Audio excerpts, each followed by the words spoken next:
Chiefy's like, I can't. Hello, everyone, and welcome to Dragon Riders. Episode number 6. I did remember to record, but I didn't remember to record the intro, so the intro will be added post-production. Huzzah. It counts. I get to win a bunch of points. That doesn't count.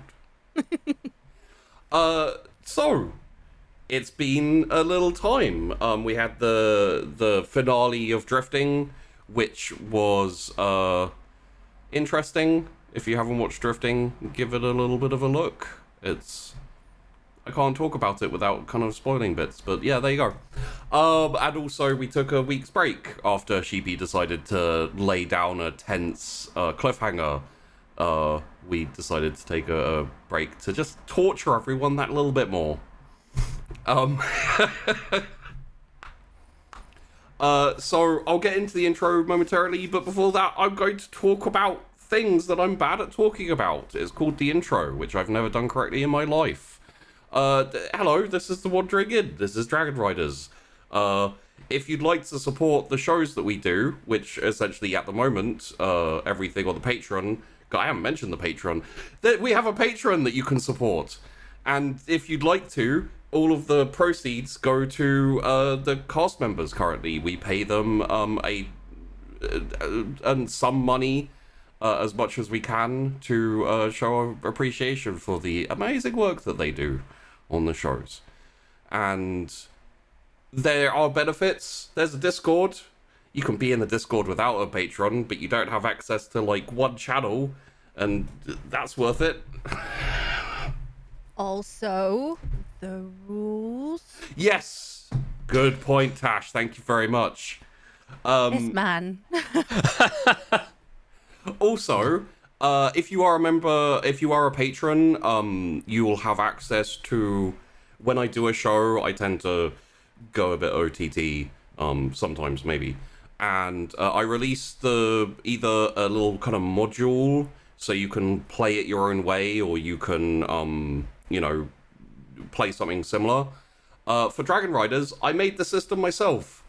It's a little bit weird, it's quite simplistic, but it is also, I think, quite a lot of fun. So I'm going to be making that available at the end of this season. And you'll be able to grab it and play your own Dragon Riders if you like. So there's a benefit. Thank you, Tash. There are probably other benefits. We occasionally do board games, but that's also with the Twitch subscribers. And we do, in the Discord, if you're a patron, come join the Discord, basically.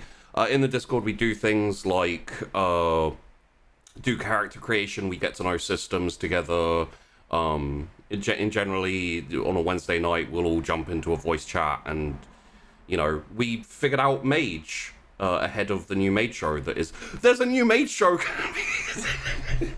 Do you just want me to write the intros for you at this point? Do you just want to do this, the intro, Tash? Do you just want to do the intro, Tash? I can't. There is a new Mage show coming up called Mage Somnambulist. Yes. It's featuring Tessuchka, Syrinx, OMG Vandy, and the lovely I'm Cat. So look forward to that with your GM, Sheepdog, aka The Wandering Inn. That is an incredibly stellar cast, by the way. The 25th of July, 7 p.m. UK, which is 2 p.m. Eastern, Mondays. So make sure to watch it, or else you'll miss it.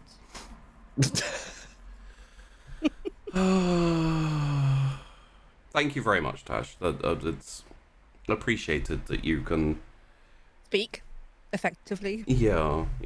Eloquently. So yes. Enunciation. There's a Mage show that is coming next week, next Monday, and if any of you have watched Sunkissed, there is an NPC in there who's going to be teaching all of the new mages. They're all like kind of teenage, newly awakened mages who've been sponsored by more prominent mages to go and learn. And if any of you know Shelby from Sunkissed, he's being forced to... Not Shelby! Yeah, he's being forced by the Atlantis Council to teach all of the new mages.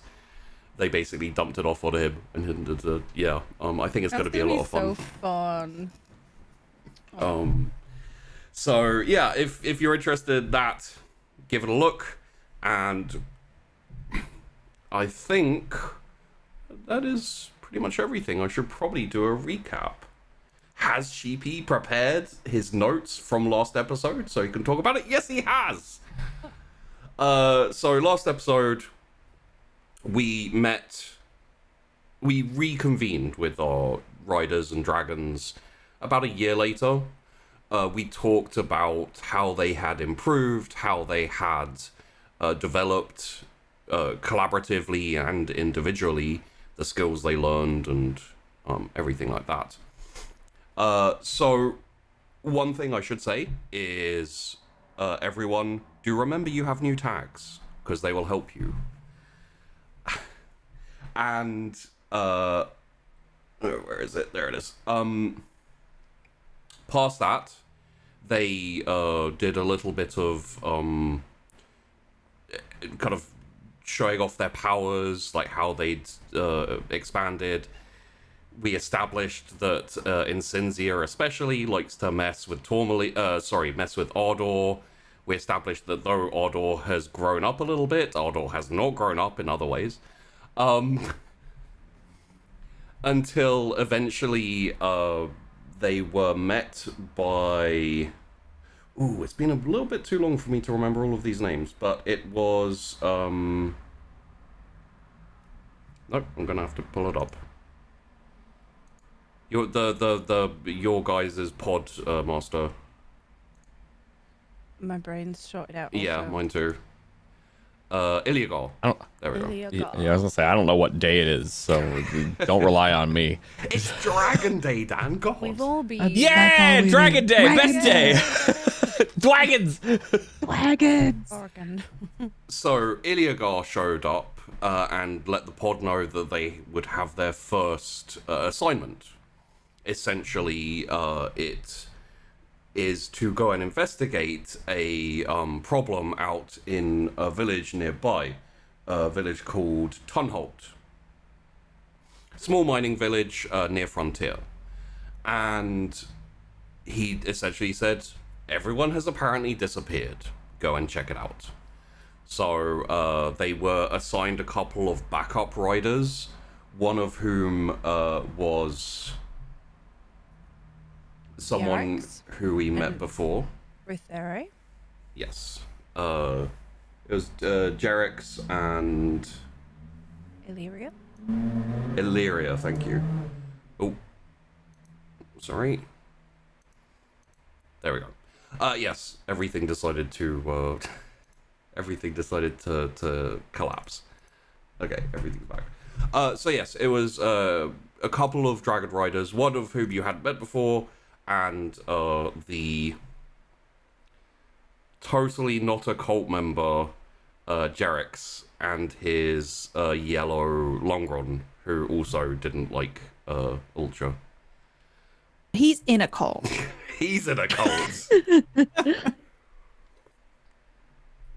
I know a cult when I see one, and that's definitely a cult. Yeah, that's the cult you're all thinking about, okay? How do you know what a cult looks like? I'll know when I see it. and then she goes home. She goes home to like a communal fire where they're talking about how they're so awesome and God chose them. And yeah, obviously. I hate to say this, Sheepy, but Cam's just froze. Oh, yeah, no, it's because everything fell over. Give me. I get to be the only one moving. I got a cool shot of like mid-drink. Tash, well, I look so concerned. I look like I really have to poo. I think it's. I look like I'm judging you because I'm like, Dan needs to go use the bathroom. Yeah. It just, God, get out of here. Sorry. Ellie's concerned. When am I not concerned? I fixed it. Everyone was moving on my Zoom, but apparently, yeah. I tried to move one of my notepads, and everything minimized. I guess that's how it... If you shake like a window, it's the windows. Is that a new update? No, it's been out a while. Oh. Like, forever. You just dodged it somehow. Well done. Apparently I dodged it for a while. Okay. It's the worst. And yes, they went to the village, everything was creepy, everything was empty, until they finally found. Oh, they actually some of the dragons, Tourmaline especially, picked up a little bit of magic residue, I think would be the way to describe it. And we went into detail a little bit about what that means and what mages are like, to do a very, very quick and shorter recap. Mages are able to manipulate reality and magic, cast spells and that type of thing. And it essentially is... It's essentially that they can...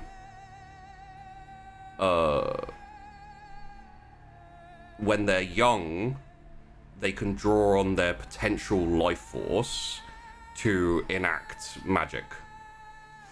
However, they don't have much knowledge, they don't have much experience, so they tend to be raw power, but without much subtlety. Whereas elderly mages, as they reach towards the end of their life, they don't have much life force potential left to draw on, but they have a lot of experience, so they tend to be less powerful, but much more dangerous because they're... they have a lot more repertoire to engage in. So, they found in the center hall, there was apparently a girl who was just sitting there, unmoving, with a little bit of investigation, stealthy investigation, so as not to, you know, trigger some horrific transformation maybe, or just cause her to explode.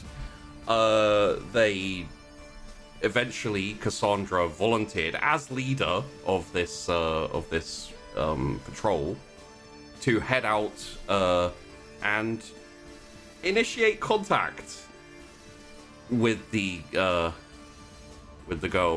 who on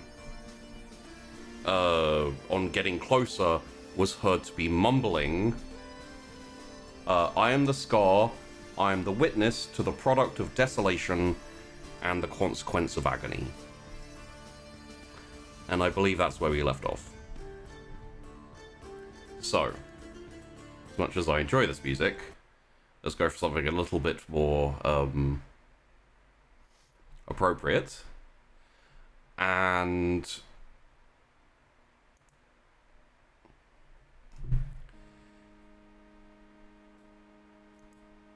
so, as we come back in, Cassandra, you have kind of moved towards this girl,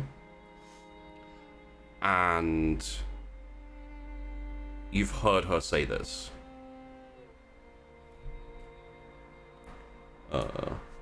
I'm the scar, I'm the witness to the product of desolation and the consequence of agony. Her eyes are completely black. There's no whites, there's no color, it's just... And there appears to be no... There appears to be no reaction to you or your presence. Okay. Excuse me. I'm sorry. Just carry on. Okay, she's not answering everyone. Though we're sort of like backing away a little, like heading a little bit towards the door again. Okay, so come on. If you want. I don't think she's worried about us, because I don't think she's aware, actually. Gesturing. Everyone to It's probably a bit too big for the dragons. Yeah, because I think Rithera and they're all kind of were in the roof anyway. Yeah, they're all kind of posted up, listening from the outside. Okay. Well, we can't leave her here. So, what do you all think? I mean, it's a little creepy what she's repeating, but don't think she's a danger.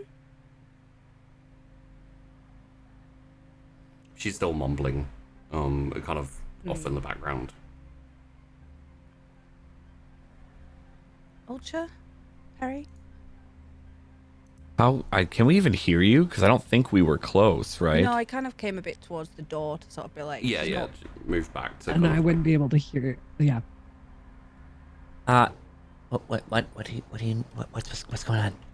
Okay, so she's just repeating the same phrase over and over again. I don't think she's the problem. Maybe. Who's to say? But we can't. She's not reacting, and she's got creepy eyes. Wait, I'm gonna like walk into the room. I'm not gonna do that. How close, Cass, are you to the girl? I've probably turned a bit more towards you guys. I'm closer to the door than I am to her at this point. Because I'm not like yelling at you what she's been saying. I'm kind of like, this is creepy. Like, Yeah. she's not reacting to me at all. What is she saying? I am the scar. I am the witness to the product of desolation and the consequence of agony. And then she's just That saying, sounds really doomsday like. yes, and she also has full black eyes, which I don't know what that means. We have a lot of parables where I come from. So, I am the scar. She's all that remains. The product of desolation. That I need to think about more. But what the consequence of agony? Something bad happened here, right? Well, we assume so. Everyone else is not here. Well, let's all try and speak to her because she didn't react to me, and I don't do brilliantly with people. I mean, I could talk to him. I guess I'm pretty okay with people, but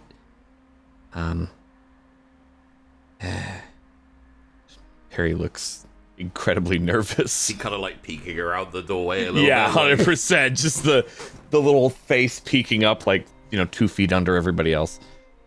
Well, I can't move her on my own, so come on. And I'm just gonna sort of walk back to her now. You're gonna pick her up? Well, we can't leave her here, can we? Exactly.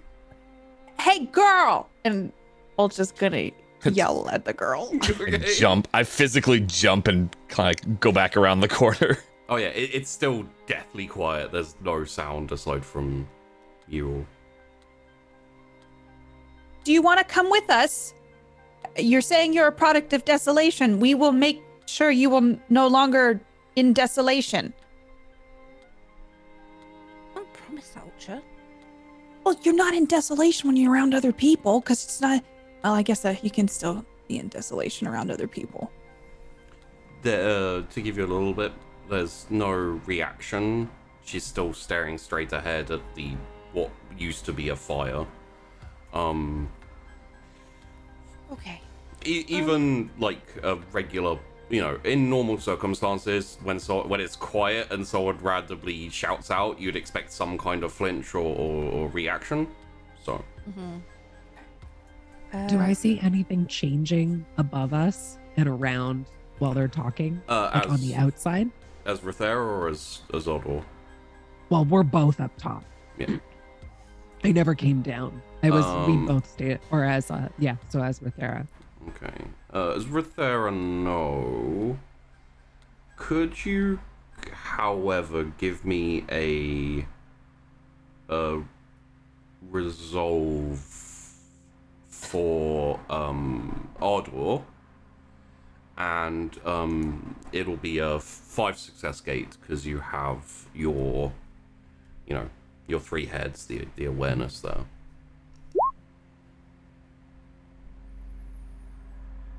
2 successes. 2 successes, okay.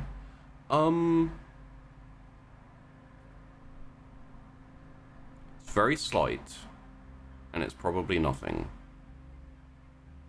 There's a bit of rustling out in the forest, a ways from, and it's a ways away, so it could be a squirrel wandering through a bush or something. Okay. But, you know, just enough to make one of the heads, like, if its ears could prick up, its ears would prick up, and it like turns to the side, like, Okay. I'll keep one head that direction. I'm continuing on to the girl. She's obviously not reacted to Ultra yelling. So I'm not as nervous now. She's just not reacting. So I'm just gonna bob down in front and like, okay, now let's snap out of it. Tell you could what happened, or and then I'm gonna like touch her arm, like, come on. Be careful. Be careful, Perry. When you touch her arm, it feels normal in terms of warmth. There's no reaction to the touch either. Oh, good. Okay, good. Right. Well, that didn't work either. Is she cold or anything? Well, she just feels like a person. She's not cold, no. Come on. Can I look around the room and see if there's anything out of the ordinary besides this girl that's mumbling and not reacting to anything we're doing? There was remind me again, was the bonfire weird colors, or was it just a normal bonfire in the middle? It was just normal, but it had essentially gone out some time ago. Okay, so it's just a smoldering, like, smoky coal fire kind of at this point. Not even smoldering or smoky, like it's out. Got it. But okay. that's where she's looking, though. Yeah. I'm gonna follow her eyes, and I'm just gonna attempt to light a fire quickly. Okay. Yeah, easy enough. You'd have some form of fire starting equipment, so it is mostly ash and the remnants of like coals in it and logs. So it's still lightable. Okay. But it'll be like a little kind of crackle. Yeah, that's fine. I think I just, out of curiosity, seeing her eyes just focused on that point makes me suspicious. Yeah. Starts to like little flame lights the room slightly, casts a kind of creepy glowy effect on her face, but yeah. Well, this is ridiculous. We can't be here all day, can we? No. Come on, Perry. Tourmaline, do you you mentioned like the feeling of corruption and magic here. Is it, and like points like to the girl sitting by the fire? is it actually her that it's coming from, or is it somewhere else? It came from this place. Let me see if I can pinpoint it. Yeah, that would be good. Can I sense that it is the girl? Like it's emanating from the girl? The girl is a little bit different. The feeling, the kind of magical residue originates from this place. Okay. There's a kind of like a slightly thicker core of sensation here. The girl herself doesn't feel magical at all. I do not believe it's the girl. It's almost as if it's the space around her. I think she's caught in it, but not the cause of it.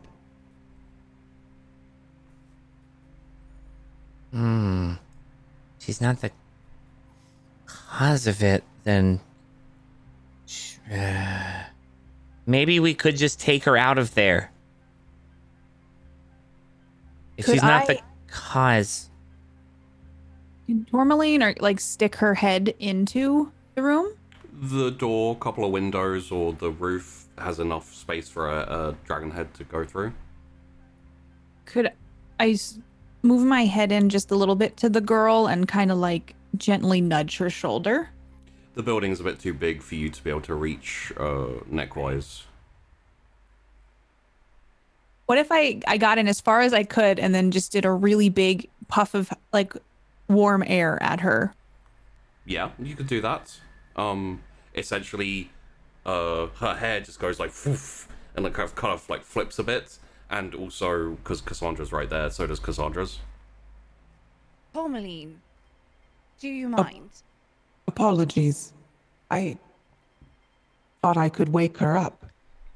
It was a good idea. Well, it would have been if it worked. I'm gonna try and like almost put my hands under her elbows and try and see if she'll stand up with me. Yeah. I'm not dragging her up. As you put a little bit of pressure and guidance, she moves accordingly Oh, and stands up. good job. She's still Child. mumbling the same thing. Brilliant. Okay. Then let's move this way. I'm gonna have like one hand on my elbow, one on her back, and try and walk her out of the building. It's Perry's idea. I'm like, thank you, Perry, for this idea. We are moving. Is she moving? Yes. Okay. As long as you are guiding her in yeah. some way, you essentially, if you stop, she stops. But as long as there's an kind of like a faint pressure, she can move and. Ultra, she's moving. Yes. We are removing her from this room. I'm gonna run over and help Cassandra like with her walking, like grab her underneath the other girl's underarm and try to help guide. Okay. You might want to clear the doorway, Perry. With the Sorry. crossbow Like- pointing round. Like, pulls crossbow away, like, shuffles to the side. And you take her outside of the building. Yeah. We'll also come down, Rithera, and Ardor, as you're Yeah. getting off the roof, Ardor, you notice a distinct, kind of reasonably far away, like splodge that seems to be getting closer in the air. there's something coming. What do you mean? Oh, that way. I'm gonna look around and And I'll point towards whatever it is. All three heads just kind of go in the same direction. so I'm gonna start like exactly wherever Ardor points. I'm gonna look immediately at. It's coming closer pretty quickly. At this point, you can probably at least see the color yellow. Ultra rolls her eyes real big. I think it's just Jerix.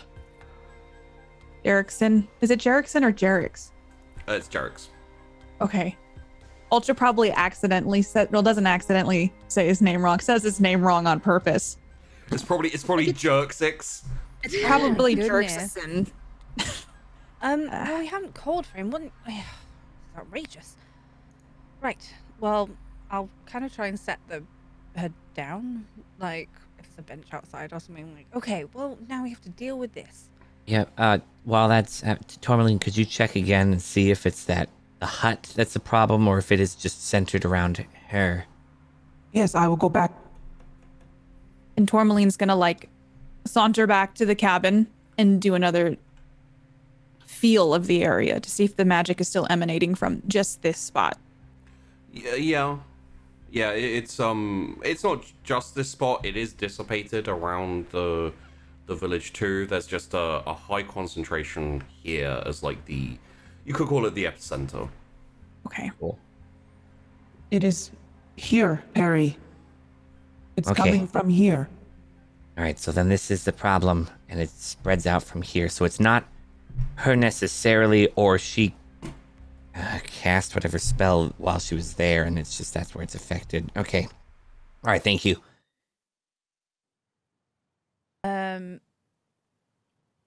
So obviously, Incinzia we're getting annoyed by this guy encroaching. Cassandra's not amused. We'll see what he wants. Yeah. Let's go. And I hop right on, like, just kind of no hesitation. And we'll go cut off. Fly towards Jarek. Jarek's. Okay. As the rest of you are kind of, just making sure everything's okay, checking out these things, Rithera jumps onto the back of Incinzia and they take off and blast off towards Jarek's, who has been getting closer. It's not really at the outskirts of the village yet, but Incinzia is very fast. So within a very short amount of time, the yellow Lungron has essentially like stopped and is kind of partially like floating in the air as you reach, and obviously Incinzia kind of, you can come to a very direct and quick stop, but you do need to continue flapping to stay airborne. So there's a slight amount of fatigue, stamina drain for Imagine you. I'm like comparative. I'm not static. I'm gonna be like circling. Kind of circling 'cause that's around. a bit easier. Okay. And also a little bit intimidating. Yeah. So, What? What do you want? Why are you here? Can we help you? And he kind of like tries to appear like there's an essence of trying to appear nonchalant, but also he's still a little bit on guard. So he is awkwardly following you as you go around him, but also trying to seem like he doesn't care. It doesn't work super effectively. And he says,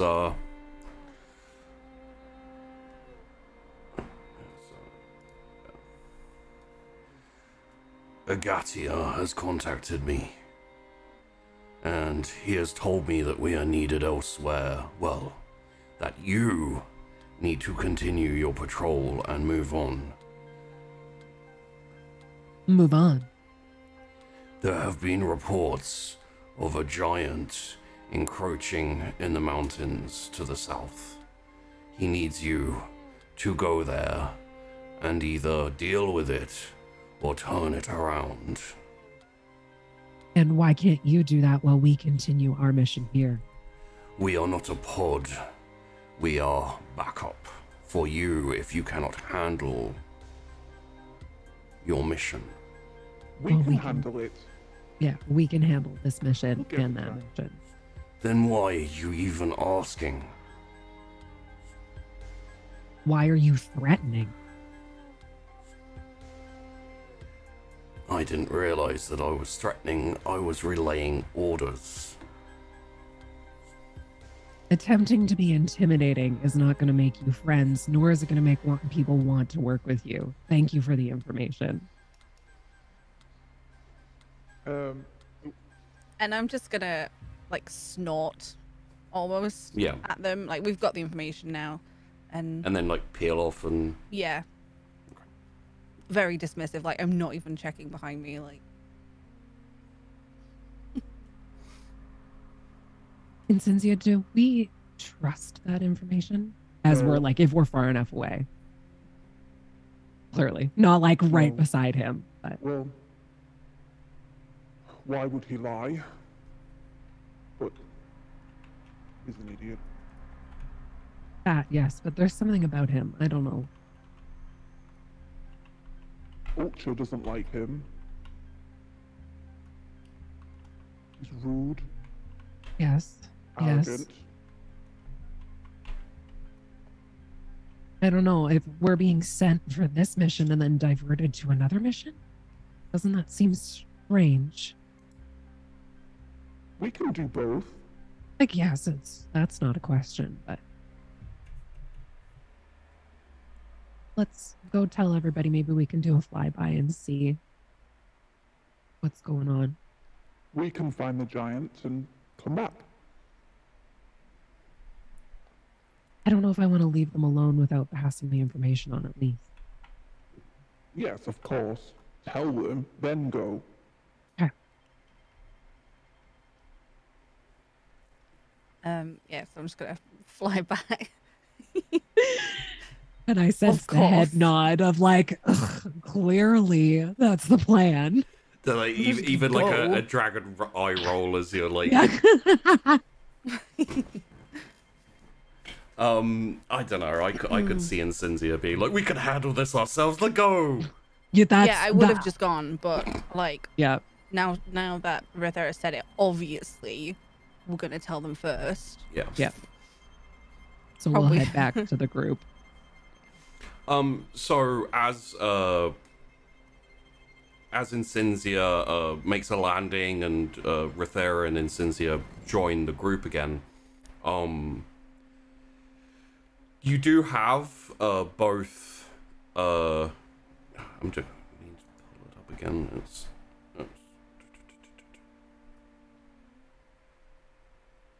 There we go.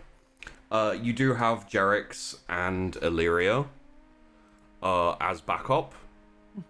So you know, keep that in mind as you go forward.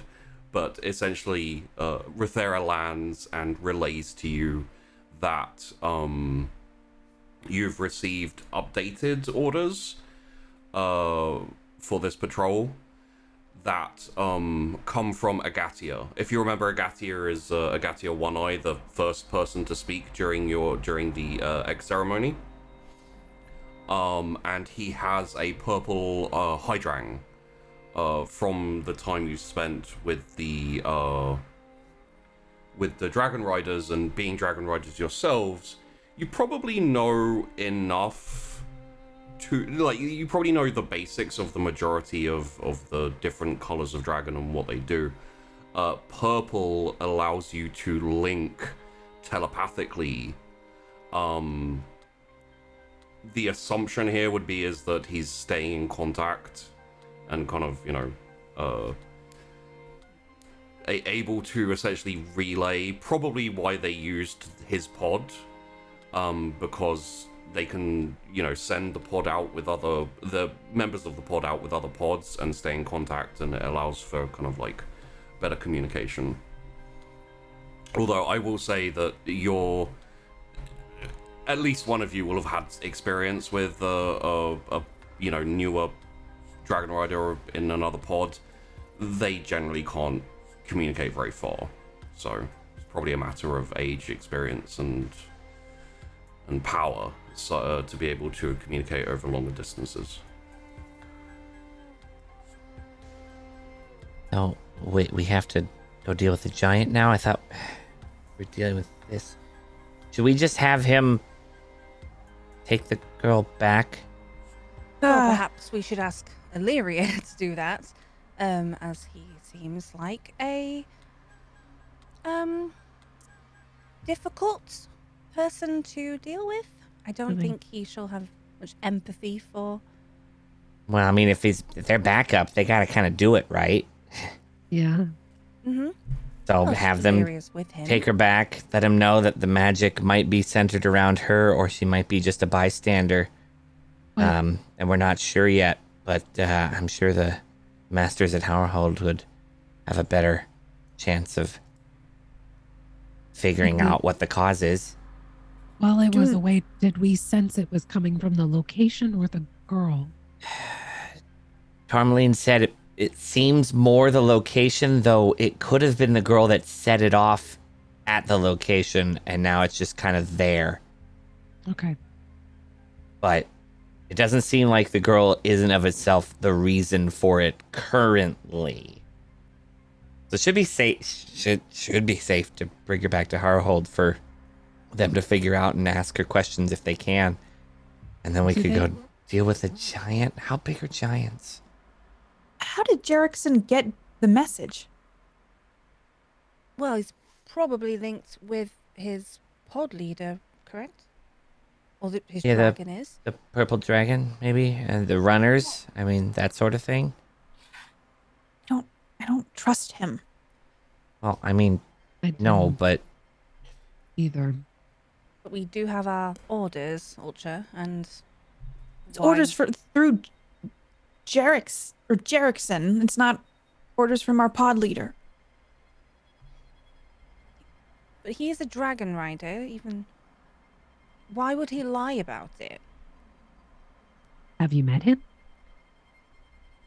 Just okay. Well, then let's give it to one of the others in his pod. Who is that? I forgot her name, but she was really Illyria. nice. Yeah, she was Yes. nice. We Do could not ask- give the girl to Illyria. Jerick's. Yes. Yeah. So then don't give it to him. Give it to her. And if we write all the information down, send her off, and then, it won't be forgotten, or... Well, and she said she kind of could handle him and deal with him and all that. So if she was the one who you informed. How far away was the giant? It's essentially not exactly a straight shot, but it is to the south.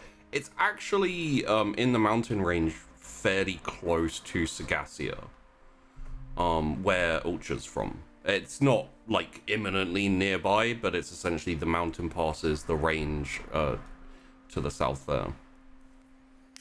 The problem with giants is they grow according, and this is something I'm giving to Cassandra and probably Argent, because we all know they're giant nerds and have probably read about this. Giants grow according to their surroundings. It's not according to their age. So the longer they stay in big open areas, the larger they grow. Which means that when they're down south or in the forests, places like that, they tend to be stifled by their environment, which is why giants are kept away from the open plains of this area of I can't remember the name of the continent for a second here. Lais. Okay. So if they were to kind of get past Harrowhold up into towards like Liberalia and Garrick, etc., even towards Lowhold and the kind of like open plains desert areas, then they could end up like, kind of Empire State Building kind of big, like Godzilla kind of big. Okay. I'll just say, well, yes, we shall give the child a note to Illyria. We will head to this giant, which I don't think will be very large at all, Perry. It's been in the forest, and they only grow to their surroundings. Perry pulls out. Do we have maps of the area? Oh yeah, for sure. Yeah, so then Perry would kind of pull out a map and start. Wait, well, aren't we just gonna pass by Harrowhold anyway? Couldn't we just, if we're going south from here? You're kind of like down towards Frontier, like the southwestern type area. Oh, okay. I thought we were by the river. No, that's right. Yeah. And if we've been told to go, then we kind of have to go. Yes. And, 2 jobs they're trusting us with, and we can do both of them. Well, if that's the case, I mean, Cass, you and Cynthia you're the fastest. You could drop her off at Harrowhold if you don't trust them. And then the 3 of us could go down and meet up with you after. I'm not flying Cynthia. My brain, sorry. Right. Funny. You can redact that for sure. Yeah, pull it back. Rithera. Rithera, you and Cynthia could go to Harrowhold.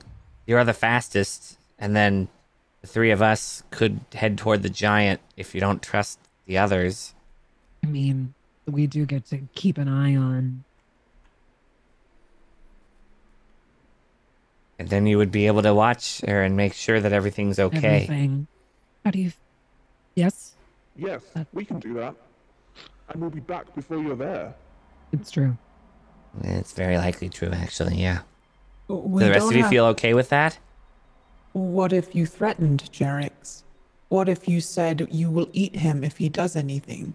That would I will probably... eat him. No. That would probably What, be do I know? I mean, that'd be a bad idea on a number of different levels. It's not real. It's just... could be real.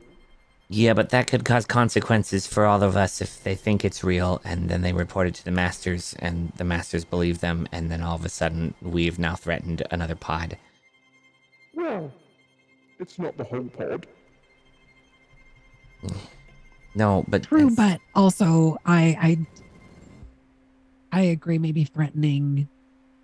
That It's seems just- to be his tactic, and we Yeah. don't need to. do you want to be like him? Yeah.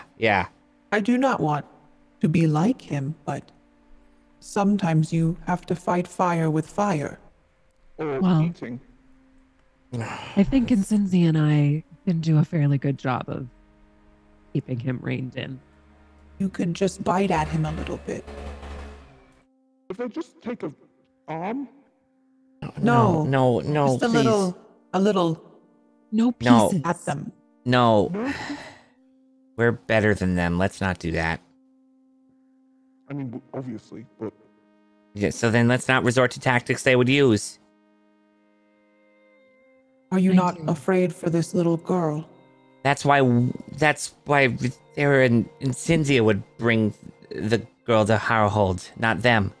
Do we feel like it's safe to bring her to Harrowhold?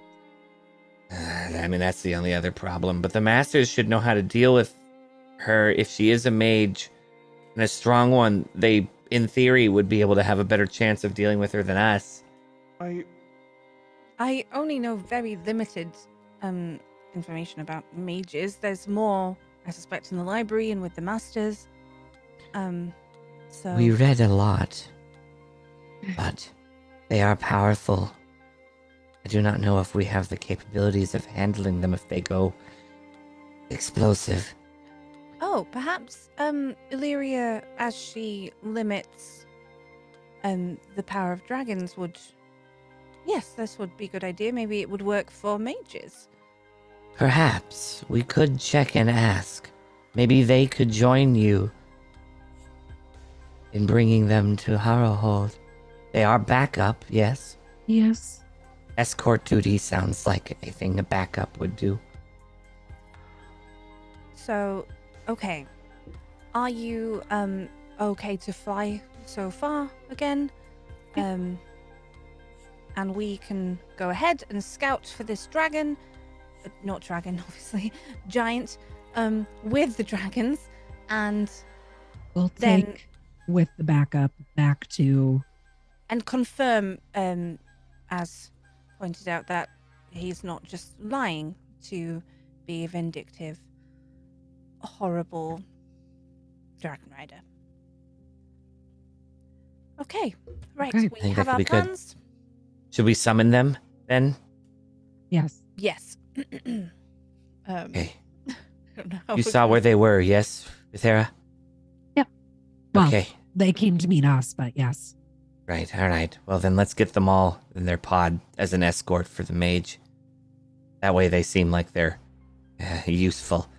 Powerful mage, need their entire pod, that sort of thing. Well, there's only 2 of them, which is why they're the backup today. Yeah, right, that's what I mean. Make sure that they don't think they can... That way Oh, you need yes. both, so he can't... If he is lying, to not pretend Dampen them and... down. Got Exactly. Okay. It's me. Okay. Yes. If you could bring them, that would be wonderful. Alright, okay. So we'll go and try and get their attention and have them come join us. Yeah, quick blast of fire from any of the dragons into the air will be enough to call them in. And fairly quickly, both a thin yellow kind of streak and a more kind of like actually quite almost camouflaged but still very large sky blue like hydrang come into view and then head towards you. Like they land outside the village. If you want to go out to meet them, that is a distinct possibility, or they would dismount and essentially walk into the village. We're gonna, like, if anyone tries to move, I'm gonna sort of stop them. It's the power play if they have to come to us. Oh, 100% Okay. Perry would Yeah. start walking toward them without Perry, thinking about it. Stop. What? They are coming to us. We have called for them. Ah, Sit down, okay. Yes. Sure. So, walking into the village, you see Jerix, Illyria, Illyrium, and Ratore. And Illyria steps forward slightly more. Jerix is kind of there, like arms crossed. He's got Ratore like wrapped around him again in that kind of like defensive position almost. And Illyria says, "We saw your signal. I assumed that you wanted to talk." Yes, thank you for joining us, Illyria and Jerix. Of course. We have obviously the new orders for the giant scouting Yes. and dealing with. So if you can escort this villager back to Harrowhold. Is there something? I'm assuming she's kind of like stood like there gesture. or sat Yeah. there. Yeah. Is there something wrong with her? I heard that this place was abandoned. Yes, there is something wrong with her. So, she appears to be the only person in the village. Keeps repeating this wonderful phrase, and is unresponsive. So we've written all the information to hand over. If you could do that. She might be a mage and the reason why all this happened, but she's unresponsive, so escorting her back to the masters seemed like the best idea, because I don't know if we could handle it if she goes, Well, we absolutely can handle it, but we have been called away. Correct, Perry. So if you could do that, Illyria, and I thought that you and Illyria may be useful to... Yeah, you're the powers for dampening, maybe. Maybe. I suspect it won't be necessary, but it's good to be sure. Oh, all right. 1 second, Master.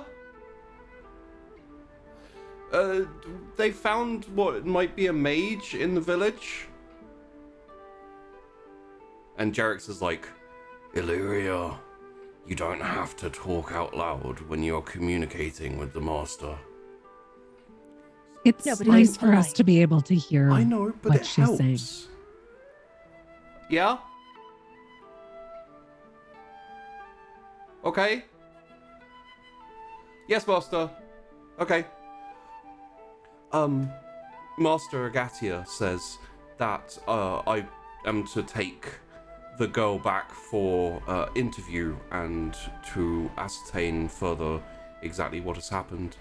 Jerix will accompany you as he is a effective combatant in case you need help with the giant. Ah, good. It's really unnecessary. This whole time I've been staring not daggers, but maybe very like side eye at Jerix. How is he reacting to like Perry saying like we might not be able to handle it, and then also like Cassandra correcting? Like what is Jerix doing? So he's got a slightly nasty smile on his face, but he kind of always does. It's like a sneer. When he's mentioned as a potent combat force, he does puff up a little bit, and the sneer goes like it doesn't soften, but it's more smiley, proud than it is specifically More like- genuine than I mean, antagonistic. the sneer's genuine. I'll say that. Well, genuine and like more happy than just kind of like grumpy, angry. Yeah. Okay. Okay. I as soon as Ulcha hears like, oh, he's coming, he's gonna come with us. It's just an immediate like, we don't need help. Needing help isn't always the thing. It's having extra in case something goes wrong. It is our duty as Dragon Riders to do jobs that are necessary, and sometimes we must even do them if they are beneath us. Well, taking care of a giant probably isn't beneath us. We're probably beneath it. Exactly. Thank you, Harry. You're welcome. Well, you know, an extra sword is a sword. As long as the sword is quiet and does as it's told. So, shall we move on? Yes. Lyria? So, Larry, are you going to be okay? Is the master going to go with you in case something goes wrong with the mage? I will take her back if that is okay with your pod. It should not be a problem as far as you, and I will say that you have essentially relayed the details of the situation. I've given her to like notes of everything for like the details of what Tourmaline has sort of felt and told us. You know, the like quick sketch of the general layout of the hut or something, because it's like something there is going on. One of the duties of the Dragon Riders is to deal with rogue and dangerous mages, and because of the natural magic sense of some dragons, it makes sense that this is someone who has been affected by but has not perpetrated a magical incident, so there should be no problem. And if there is, I'm up to the task of dealing with it. I have full faith in you, so Thank you. She will walk as led, and I'll start sort of leading her towards as Illyrium. Cassandra passes me. So you don't need Incensia and I to escort. I think I will be fine. I think that I would prefer okay. you with us for Absolutely. Okay. Right. There you go. It's like hand over And as she kind of takes her arm, she kind of like, as subtly as she can, whispers, "Don't worry about Jarix. He's reliable, if a bit of an ass." And then starts to lead the girl back, and essentially, with Jarix's help, gets her on the back of Illyrium, and she says, "I cannot be in contact with Jarix directly, but he will be able to relay a message. If you are in dire need, I will be able to return as quickly as possible, but Illyrium is not the fastest, so do not count on me." Thank you, Illyria. We I have full confidence in yourself and ourselves.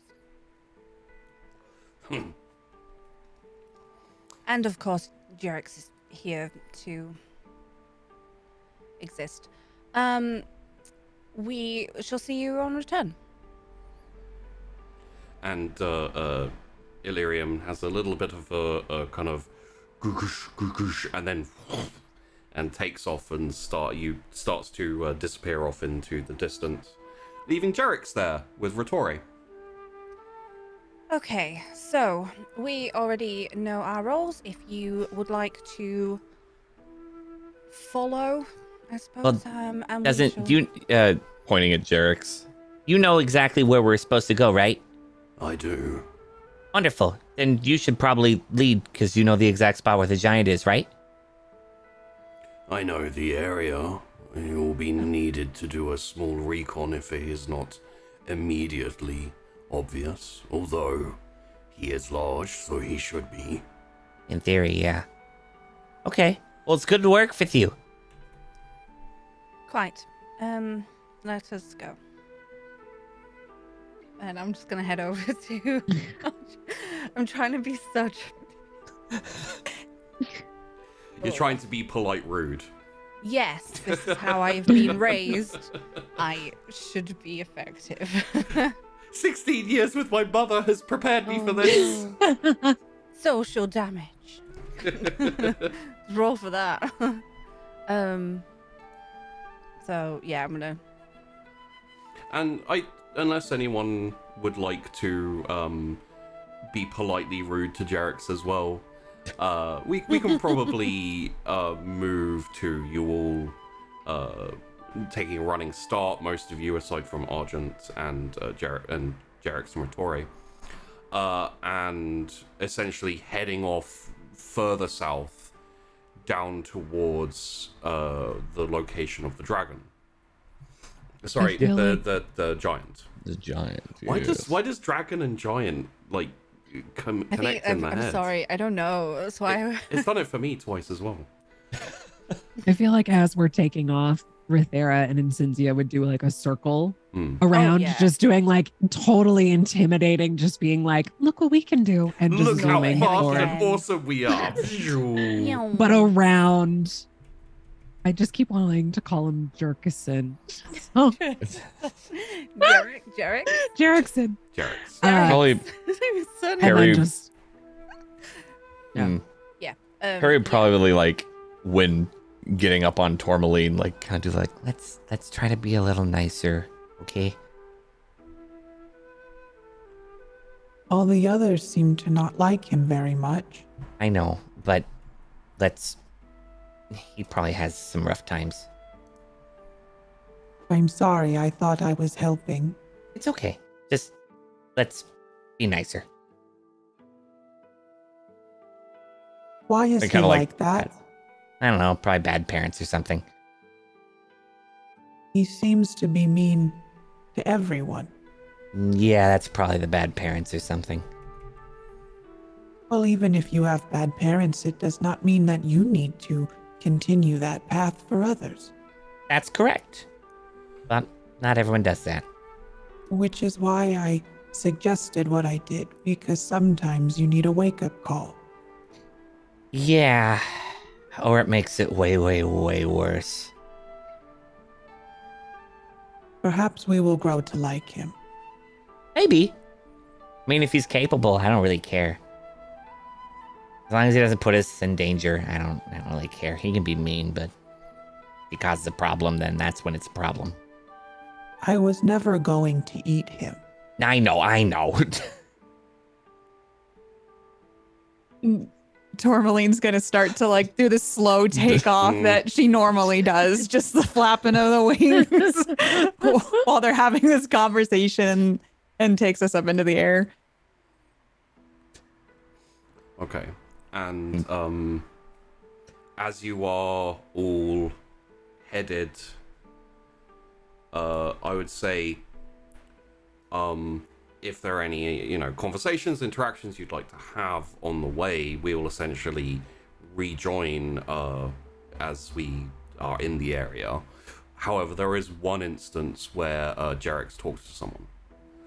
As you are flying, Ratore snakes forward, kind of like mimicking the movements of Argent almost to come side by side, and turns over to Cassandra and says, "You are leading this patrol, correct?" Clearly, yes.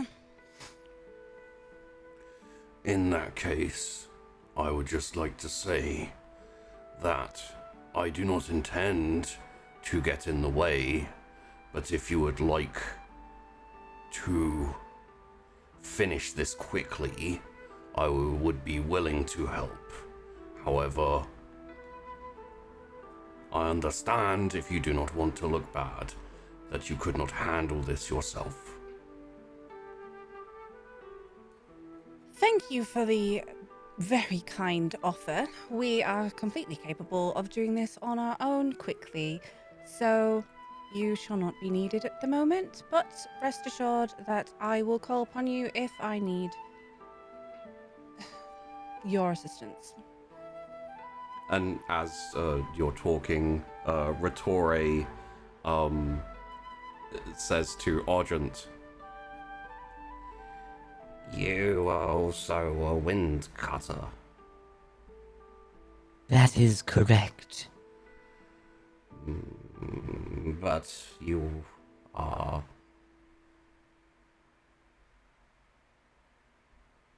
a bit strange compared to the others I've met. Academics and learning are ideal. Analyzing a situation rather than running in or gliding in has proven very effective. Myself and Jerix prefer a direct approach. Direct has its uses, but waiting and patience has many as well. I guess if your tendency is towards sitting back and helping others do work, then it makes sense that you would not approach things directly. But effectiveness is not always from the direct approach, as I'm sure you have found in certain failures. I have had very few failures. And those I have You have had a few, then. And Argent grins. Yes, I have. A few. I could have helped prevent those. Argent is clearly trying to talk over. Yeah. And there's a momentary pause. And you both kind of like float in relative silence for a second. Your point is cogent and well made. I concede. Yours is as well. Do not take that lightly from me. And Argent nods. In somewhat respectful. In that case, in the future, I may, when a task requires more than I am capable of, I may ask for your assistance. I will grant it if you ask. My name is Rattore. It is the name that was given to me. My name is Argent, given to me. I like the name Argent. Rattore has a nice sound to it as well. It puts me in mind of prey, but it is my name. Argent nods and continues to glide. Yeah. And same for Rattore. Like, he's done talking, essentially. It just kind of... Yep. I wouldn't say necessarily awkward for either of them, but anyone watching would be like, that's weird and awkward, okay. 100%. Yeah, I think Lungrons are probably just kind of odd compared to the rest. However, as I said, if anyone else would like to discuss with anyone or bring anything up, otherwise we will head... I think Ultra might want to talk to Jerix for a second. Oh, okay. Probably like if he's cut away from the group a tiny bit, to have a little more of like a private discussion. Yeah, the only time he really hangs with you all is when he drops back a bit to talk to Cassandra, and Argent and Rattore have that little back and forth. So I would talk to Ardor. Just go up beside him, like, quietly. Oh, okay. I just want to ask him a question.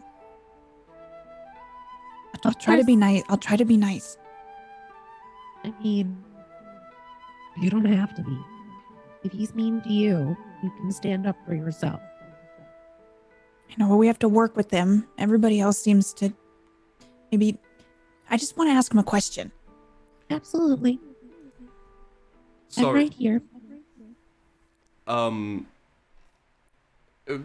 door's quite large and not exactly quiet. My question, therefore, is: would you like to have the initiative of like, just because you did say go up kind of quietly? It's because, and it's not really to be stealthy. It's more of like you can tell that Ultra's really nervous. Tentative. Okay.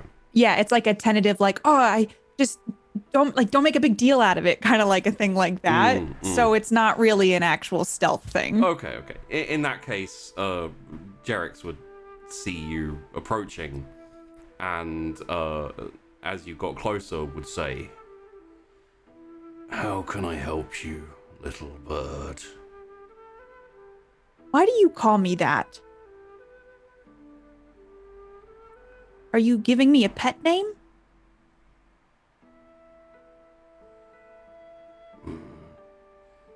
Your clans left us to pursue inferior practices and to worship a creature of low stature. Therefore, you are all comparatively little birds. Don't you think it's a little close-minded to just completely write off owls? Yes. Yes? So you agree? Owls are superior to some things. They are just inferior to us and to our practices. Thus, comparative, you are a little bird. Owls are predators, and they take to the night sky. But they are patient and deliberate. I don't believe that that's inferior at all.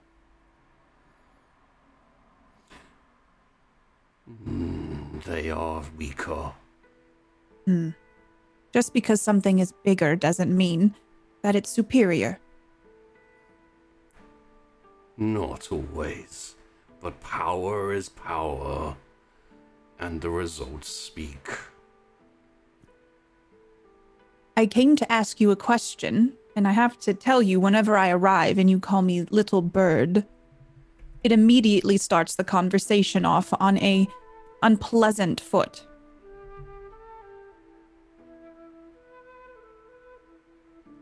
We have to work together, don't we? We do. Do you know that people think you're in a cult?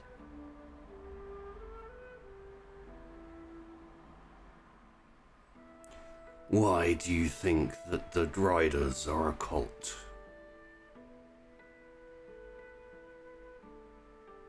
How do you mean?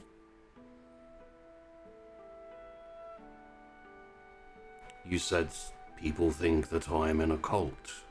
No, not the Dragon Riders. Where you come from. Your clan, as you call it. My clan are warriors. We fight. That is all that matters. And I am no longer part of them because I am a Dragon Rider now. Does it not bother you to know that people whisper and talk about your people being a vicious cult? It does not matter because they are now insignificant to me. They Then are why do weak. you think your own people are weak? Comparative to how I am now, yes. If I liked, I could go and decimate them by myself. That is the nature of a Dragon Rider. Do you fancy yourself a god? Gods can do anything. I am not a god. I am merely more powerful than I was before, and there is very little, other than other Dragon Riders, that can curtail that. There's just like in the back of Ulcha's mind, just alarm bells going off with this kind of talk. You could do with a little bit of humbling, I think. Perhaps I could teach you some of that. At that point, Ratore's head turns to look at Ardor and to look at Ultra in turn. You are either blind or misunderstanding the situation. What Jerix is saying is correct. We are powerful, and we are able, if we had a mind to cause great wanton destruction. This is the truth. Being polite or being nice about it does not change the truth. Yes, it is the truth. But that is not a thought that crosses my mind. Well, then when you are presented with a conundrum to choose in the moment, let me hope that you do not make the wrong choice because you have not considered it. It's not that I have not considered it. I think you two are too focused on it.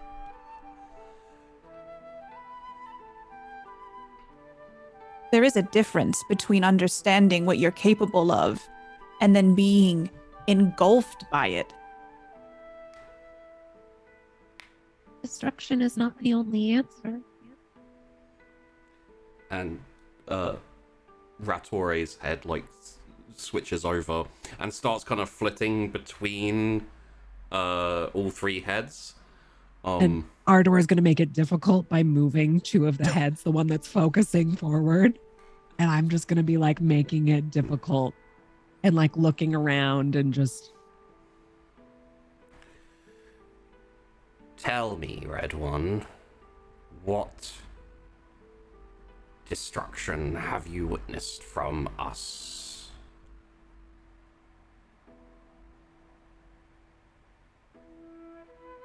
You seem to be set on destruction of relationships. Or the fact that you refuse to build them. Trust and understanding. Neither myself nor my rider is stupid enough to immediately establish relationships when there is no proof of worth. I think that's stupid to not trust other people. You can't go through life alone. We are not alone by pure nature of being dragon riders. We have each other, we have our pod. Doesn't sound like you have your pod at all. Sounds like you view yourselves as superior and alone.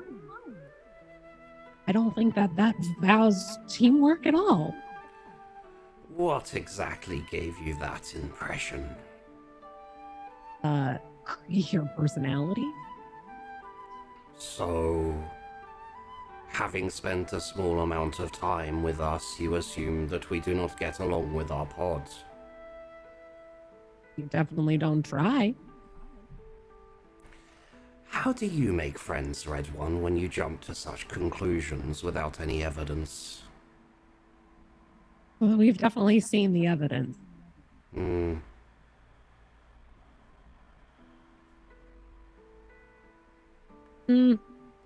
he turns away and just carries on going.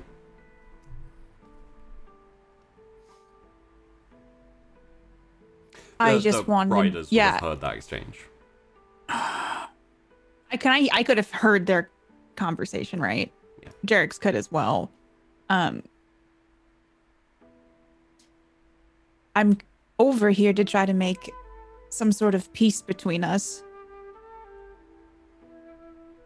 If you're agreeable, but I don't know if you're even open to seeing it that way.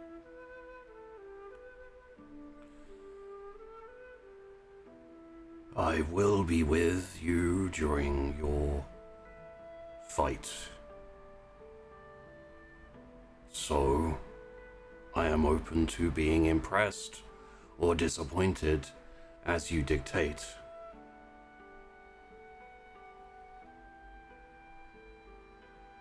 It's very hard to respect you. I do not need respect.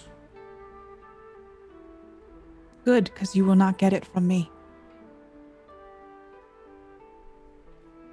I will also be waiting to see if you impress me.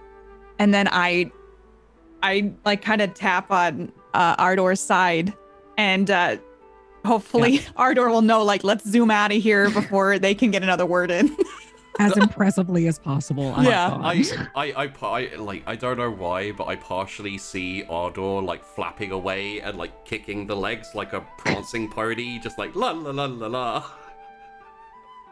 But with the confidence. With like a confidence and nonchalance, like a show horse, you know, as they're like stepping about. Okay. Kind of the worst. I'm just saying. We're all The so absolute mean to him. worst. He's awful, though. Except for Perry. Perry just wants everyone to like him. Oh, yeah, Perry and Argent are like, yeah, okay, we can.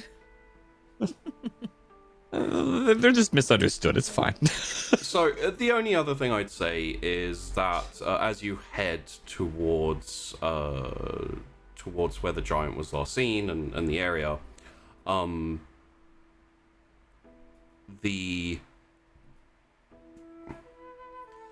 from what you talk to Jerick's about in kind of like a less important way that we won't have to go over, is that he is essentially going to stay on the periphery. His job is to be backup. So essentially he's there if the pod gets into a situation that it cannot handle. But from talking with other pods and other Dragon Riders who have gone out on a few patrols, you know, they've just started ramping that up. So this is your first one. A few other pods have gone out on a few patrols and done things.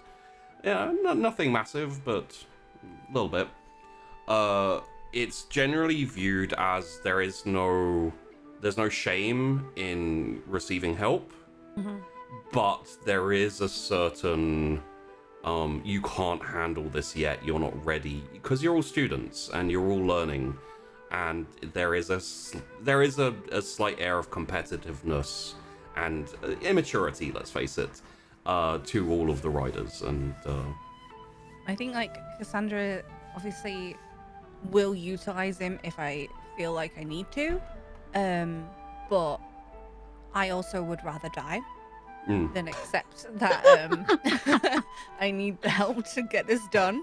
So we'll get it done. And I think as you're all heading there, if you'd like to take a moment to like discuss how you're going to deal with the dragon, it means Sheepy can go and quickly use The giant. The giant. Sorry, the dragon. The giant. Are we attacking Jarek? Yeah, okay, Sheepy, go take a break. Go take a break, man. Go do. Literally, you all said the giant, and I went, yes, the dragon. The dragon, yes. Oh, God. I'll be right back 1 second. Yeah, there you go. Apparently, I'm so full, it's like rattling my brain around. So good. Well, I think that if we are not going to need him, but we can use him if we are, you know, desperate. I think it would be a good idea, Cass. Honestly. Well, then Use him. Yeah. Well, then we prove that we can't do it on our own yet, Perry. What? We have to No, do that's this not on our proving own. it. That's really. May as well just let him do everything for us. That's not what I said at all. Listen, if that was the case, then you should go by yourself. Well, no, we're a team. Right. This is us proving ourselves as a pod. The Right. 4 of us. And sometimes the greater community is the best idea to prove for yourself. If you're too stubborn to see that someone could be useful to help you, that means you're saying that we're not good enough altogether. No, he can be useful. I just would not like to lead with that. He's offered to. Okay, are you good at combat, Cassandra? Well, I hold okay. my own. All right, good. So you're not. It's okay if you're not, but you're not, right? That's. Cassandra's been trying. I will say. I'm not saying she's not trying, but it's not her skill set. Well, Am I That's wrong? why we all work together because. Yes. Correct. He's really good at combat. Well, I say we try without him and then we call him in if we need. I agree. This is our Perry. first time out, Perry. Can you imagine if we just utilize him right away? Yeah, it means we're wise and we're using everything we we are can to make sure the useless, job is Perry. getting done. It means that we have no use, and that we may as well just let him take over the pod and do everything on his own, and we may as well That go home is- and be nothing. I don't That think is that's incredibly defeatist. Oh my god. No, so is giving up and letting someone else do the job. It's not for us, giving up. Perry. It's saying we're using exactly what the masters recommended. It means we're listening to their wisdom. I don't think it was recommended. It was What is backup for then? in case we can't handle it. an emergency escape. Plan B. I mean, I'm going to follow. I said I was going to follow, but I don't understand. It just seems honestly foolish to me. Well, perhaps you can feel that way. I mean, I will. Good. Perry, we can do this. I think we can, but I think it's not a good idea to use every tool that you're provided. There is, what, one giant and 4 of us? How small am I? 8 of us. Tourmaline, count yourself. Yes, That is true. 8 of us. And we can work together to defeat this giant. And yes, Perry, if we need help, we can take it. But I really do think I know that we can do this without him. I'll follow your lead. I would hope that if he saw we were in trouble, he would come in to help us. I think he would, but unless he's rebuffed heavily by everyone, he might not. I've assured him that if we need his assistance, we will take it.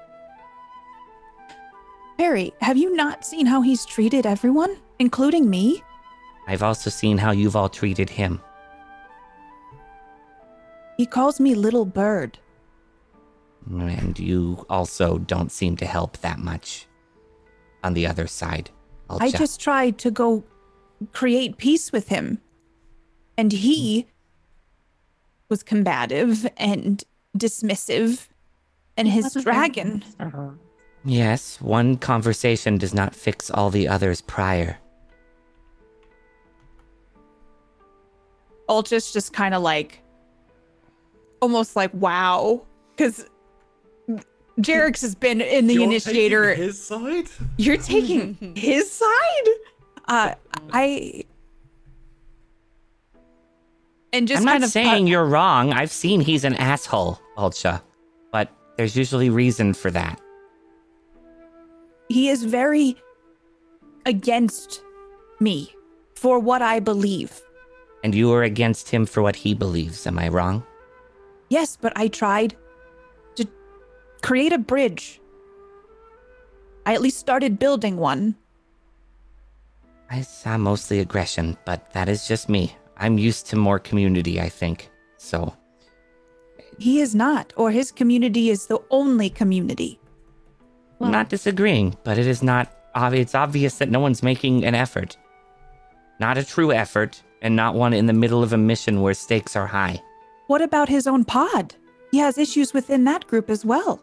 I think Illyria said he was fine to work with. He's abrasive, but she seemed to like him. I remember her dragon saying that they need to teach him a lesson sometimes for how he treats her.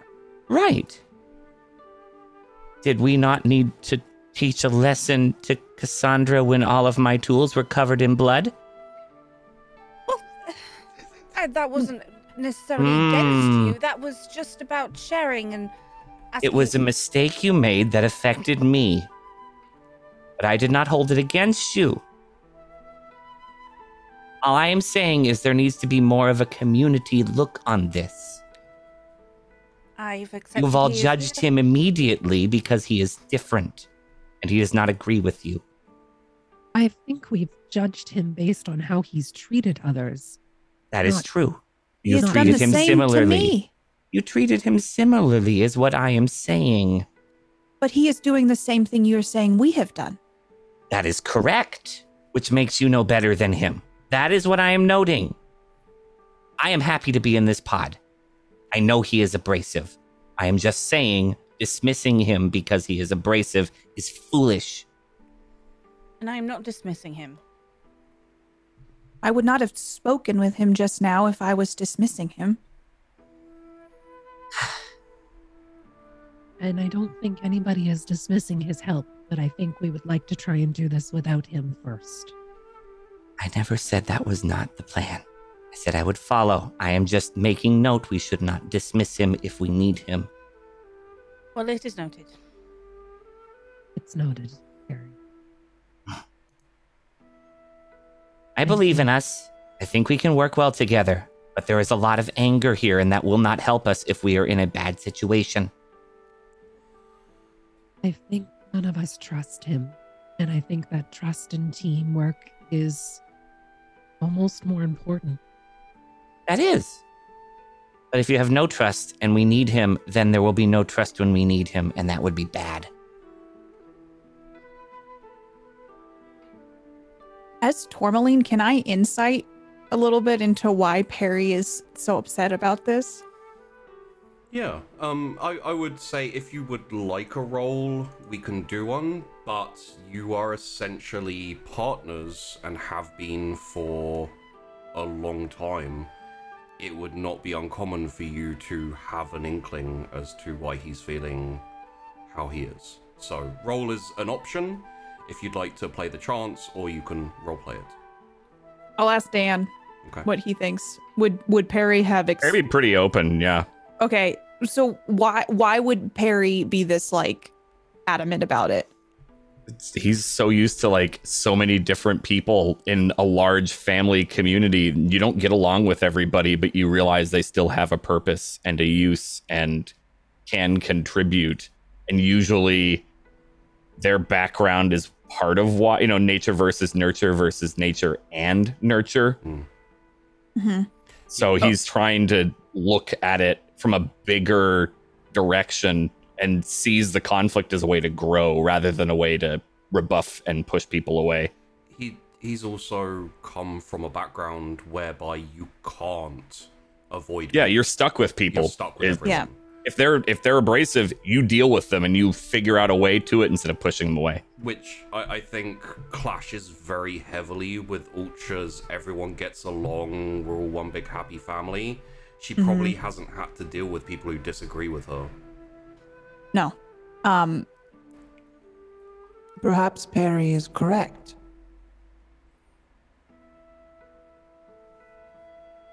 In what way, Tomlin? Maybe we can win him over with love. I should not have said I would eat him earlier. Love? But we can still eat him. No, it was a bad suggestion on my part. Perhaps in Cinzia, it was your influence that made me think that way. I don't think eating other dragon riders should ever be on the table. I will say that. Should be on the floor. Eating other dragon riders should just not be an option. That is why I was incorrect in saying it earlier. Well, it's not the first thing. We're going to do it. We're going to show him up, and then he'll get some humble, and then we can eat. I'm really hungry. Well, we'll get you something to eat. That is What I am trying to say is Perry is trying to make community here. And I think, Tourmaline, we all see that. But I think some of us trust differently. And we all view things differently. And I don't think that some of us trust him. And I think that that in turn makes it hard to be a part of a community for some of us. Trust is earned, I understand that. But if you don't give them a chance to earn it, then you've basically said they can't ever earn it. In my mind, he has a place to earn it. I give him a chance to earn it. So But let's give him a chance then. Then they are useful. I think that we can handle this troll giant thing as the 8 of us very, very strongly. I think that we can do a great job. I think we can too. And I think that that should be what we focus on for the moment.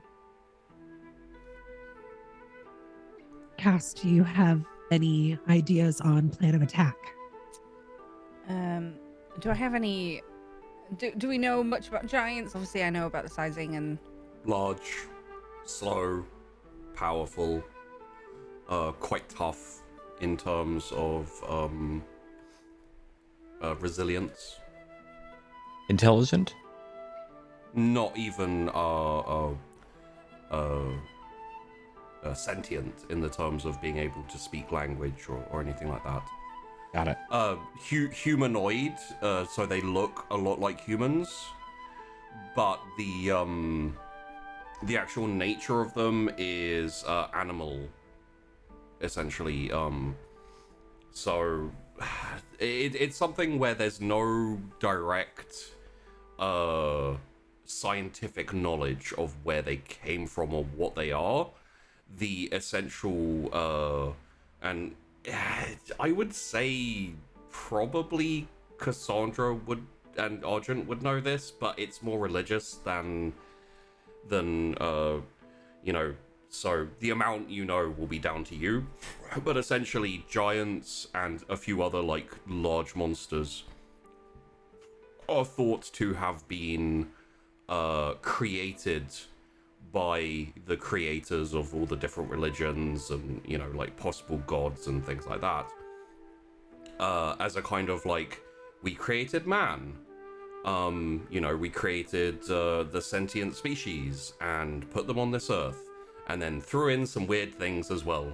You know, it's like, this is the same thing but giant. Haha, how fun. And in terms of our mission, we were just told to like deal with it, right? It wasn't like kill it, it wasn't lead it away, like we can...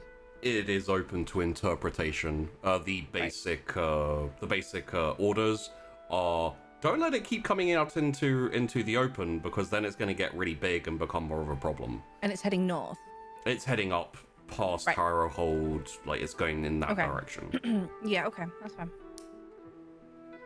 That's fine. Well, they are not smart at all, and it shouldn't be too problematic to point it back into the forest, I imagine. It's not something I'm very concerned about. A show of force, perhaps. Show that we are stronger than it. If it is animalistic, it might want to turn around and see that there is too much of a threat where it is going. Perhaps that'll work. Or if that doesn't work, we can distract with Rethera and Cynthia, or we could direct it with Tourmaline and Perry, like... Do we create a blockade almost? Yes, of illusion? direct it. Make it think that we should not be the direction it wants to go? Exactly. We'll see where it is, and we will assess sort of the area and how we can all collaborate and teamwork. Little nod at Terra, not teamwork. rather than rush in with weaponry. Perry. A good way to start, for sure. Yes, and then we will progress from there. If we need to, we will have our big show of force, and dire needs call in Jerix. Okay. It seems like a good plan. So, carrying on. I feel like you've reached an accord here and everything. So, before we get into it, I did want to point out one thing, just to everyone watching and everything. Keep in mind that a clash of outlook, of philosophy, is character-based. So, like, it is very understandable to be like, Ultra is wrong, she's being mean. But, just keep in mind that that's the character. It's always important to point these things out. Yes. That's just KPP in general. Perry and Cass have Wow! issue right now. Let's go. Perry and Cass have issue, but me and Dan do not. So I mean, I do. Yeah. No, it's just one-sided though. No, it's just I'm just abrasive in general. Oh. No, But yeah, I find when these disagreements crop up, it's always worth, because very often there's no real right answer. Both people have good points, and Yeah. but sometimes you could be like, oh wow, Jerix isn't the asshole that everyone thinks he is. How dare you, Ultra? And also, by connection, Katie. It's like, no. Yeah, there's no blur for us, right? Yeah. So. You can blame me. I mean, you were from the cult, so Yeah. Yeah. Yeah, the cult It's a was your complicated idea. situation, so the it's cult nice. is the root of all of our problems. And Yes. very obviously, Jerix is there to cause this problem. So It's good to have the conversation and then also like get people thinking, because that's like the whole point of it. yeah. Because if we were all just like, wow, he's the worst, like, he is kind of the worst, but maybe there is a lot of problems in his life that we don't know about. Maybe he Yeah. needs a hug, Ultra. Maybe he does need a hug. He was raised in a warrior clan who go raiding and killing and pillaging. Harry'd give him a hug. I mean, like a knee hug, but I was like, it'd be like his leg. Oh. The other thing I want to say is we are obviously headed into a potential combat situation. So before we go into it, we haven't really had combat. You've seen a little combat between two dragon riders. That was scary. So the way combat works is fairly narrative. Essentially, as GM, I will establish a combat, which you can join or leave. And like there may be a challenge to leave, for example. But essentially, to give you a little scenario, to give you an idea of what I mean, with the giant, if Incinzia and Rithera charge in and start blasting him with fire, that will be a combat. At that point, any of the other Dragon Rider combos can join in and also roll and do actions and take part in it. But essentially, if, say, another giant was to turn up and Perry and Tourmaline engaged with that would be a whole other combat. And will essentially, the way it will work is I'll ask for your rolls first, and I'll roll for the giant. And then how things progress is down to you.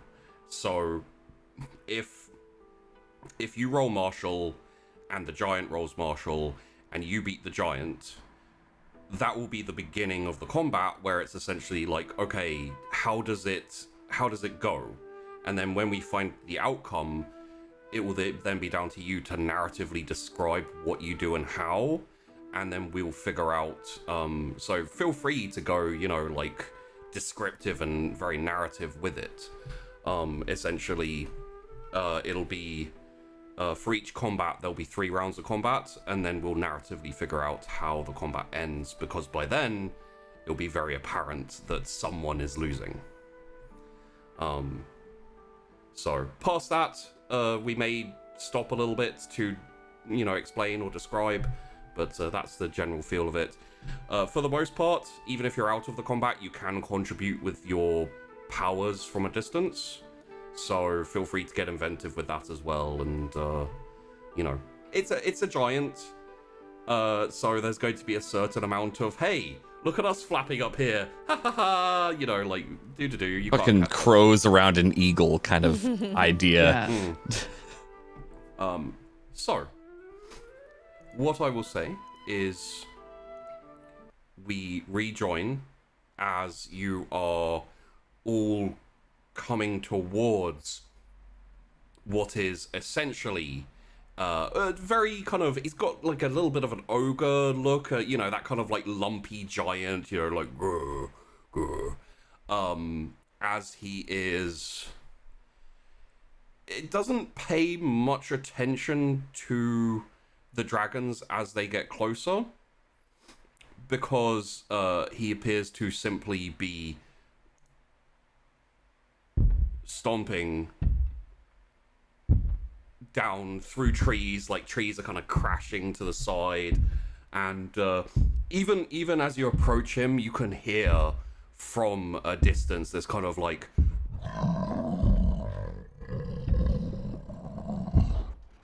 as he's moving, like just going and going. And what I will say is he's moving towards you, so you can essentially post up, kind of like, either circle in the air or hover in the air as needed. Jerix is going to be a fair ways away, because at no point did you ask him for help. And there we go. It is now down to you. Is there anything like terrain-wise that we can utilize to kind of push him in a certain direction we want him to go? It's essentially quite a wide mountain pass.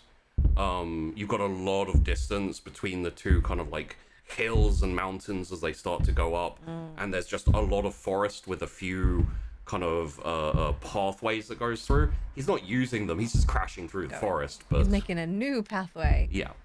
Okay, it's just because I feel like the general idea is to try and just turn him around. We all happy with? I'm just being way bossy this time, but no, I mean, that makes sense. I'm the leader. Right. Okay. So, do you know how smart are giants? Not at all. Do they like bright lights? I don't think light sensitivity is an issue of theirs, as they are usually above most things that would block light. What I mean is, if they saw a shiny light, they might chase after it. Perhaps, I am unsure. Maybe. Perhaps more if it was food. They are very food-driven, as they need a lot of fuel to grow. And away from a threat, maybe? What do they like to eat? Anything. Oh. That's awful.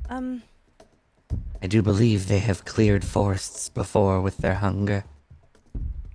I was thinking maybe Ardor could eat a lightning bug, and we could light up Ardor's booty, and maybe become a beacon.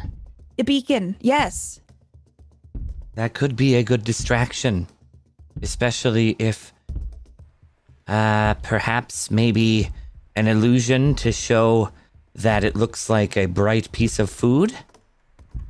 Well, Ardor, what if we just made your tail glow, and then you could swing it around a bunch? I like the sound of that. It is also worth asking very quickly, Ardor, is there any creatures that you would have liked to have stored in preparation for something like this? I actually was thinking we would probably have been going down into the mines. So I actually had already had the idea last episode that I probably would have stored a glow bug or something that emits light to be able to, if we had to actually go down below. Yeah, Yeah, there weren't very many creatures in the area. However, essentially grabbing on the way, firefly, glow buggy type thing. Like they're essentially about frog size. They're very big bugs, and they tend to stick to mostly the outskirts of civilization. But yeah, no, they're around. Yeah. So I would have wanted to take the essence of being able to glow. Okay. So I would just immediately, coordinate with Ardor, like, okay, let's try to make you glow and see if we can entice the giant to follow us where we want it to go with the glowy tail. Okay. In that case, could I please get a power from Ardor and a control from Ultra? Do you have any tags that would help this? Well, my tags didn't save. Right. So, I'm trying to remember what we did. Animal. I know I did meditation of some kind to kind of like focus. Did that equate to anything for you? Do you remember? It helps you kind of maintain composure during combat situations and while flying. So I would say it would give you a bonus to control, which would put you at a 5 currently. For power, I don't believe we had anything specific for Ardor. Essentially, after the episode, we'll we'll go sort through that out and stuff. But we can maybe add a couple in as we go because makes sense. Okay, so I have a 3 control, so that's all I roll for this one. Yes, I believe. Okay, I have 4 power. 1 success for me. Okay. 2 for me. 2. So essentially the change of the tail that you were kind of hoping for to manifest doesn't really come through. What more happens is that through the edges of the scales, the like crack, call them cracks, they're not cracks, but the cracks in the scales starts to emit kind of like a not blinding, but a very strong light. The only problem you really have is that it's not a big glow. It's essentially like god rays, but kind of like streaming out of the tail. But there's like lights coming out. Oh yeah, for sure. Okay. It's not. I mean, it kind of worked. A little bit of distraction. Should we try it? If you just wave your tail around, like we should go in front of it and like wave your tail around a little bit. Be safe. I'm gonna practice wiggling my tail and butt. Yeah. Just back and forth like a dog. Just very excited and like moving it around. Hits the eyes of a couple of you probably as you're going. Just like yes, I kind it of is distracting. Okay, should we go? Whenever you tell me you're ready, Ulta. Shall we? Well, yeah. See if it goes towards or away, and just be safe. Do a little test, and we can turn around. Perhaps. Yes. Go ahead. Maybe have something prepared if it goes the wrong way. I'll get my crossbow ready to maybe potentially give it some pinpricks to distract it. And begins to load up some bolts. And Rithera and Cynthia, if you want to prepare to have a hallucination perhaps of fire, so it will run away from that. Fire, rock wall. Because we're in a... Yes. Whatever you think is best. And I will coordinate and assist as needed. Cassandra. Argent. Perhaps with the firewall illusion, I could enhance it so that it thinks there is heat with it to make the illusion stronger. Yes? Brilliant. Then that's how we will be joining you. I will await your call. Okay. Right. Let's go. So I guess Ardor and I'll head up, like high enough above it so that it can't like grab us. Yeah. And see if it starts to pay attention to the glowy bits and or us in general. Yeah, and as you kind of like approach, its attention does shift from just kind of like solidly stomping forwards to like its head kind of shifts up and it sees this kind of like sparkly lights, and there's a little bit of and kind of like a flailing of the hand, but then as it kind of like flails its hand towards you, you're out of range, so it just kind of stops and keeps going. If I notice that it's kind of going to grab for it, Yeah. I might dip a little bit, like not getting, like doing that, like almost taunting, like, oh, you can almost get me. Oh, you can almost get me. And like start to kind of play getting closer and closer. And as you're kind of like drifting closer to it, it looks up again and like kind of reaches up and kind of goes, but it's still, it's still out of range, can't really do anything about it, and stops, like essentially stops walking and kind of stops there to consider you for a second. It's like, Try moving around. It's watching us. What if we start turning it around? I'm going to continue to kind of move in like an animal, not so much of a wag anymore, trying to make it move into like an animal, kind of relaxing, almost like making it look like prey style with my tail. okay, I would say there's and to give you an idea of what you're dealing with here, there's a very kind of slack-jawed blanks, like, there's not much going on behind the eyes, even though it looks human. Giants themselves, they're not human. They don't have like language. They don't have the ability to really think in any way critically. So that kind of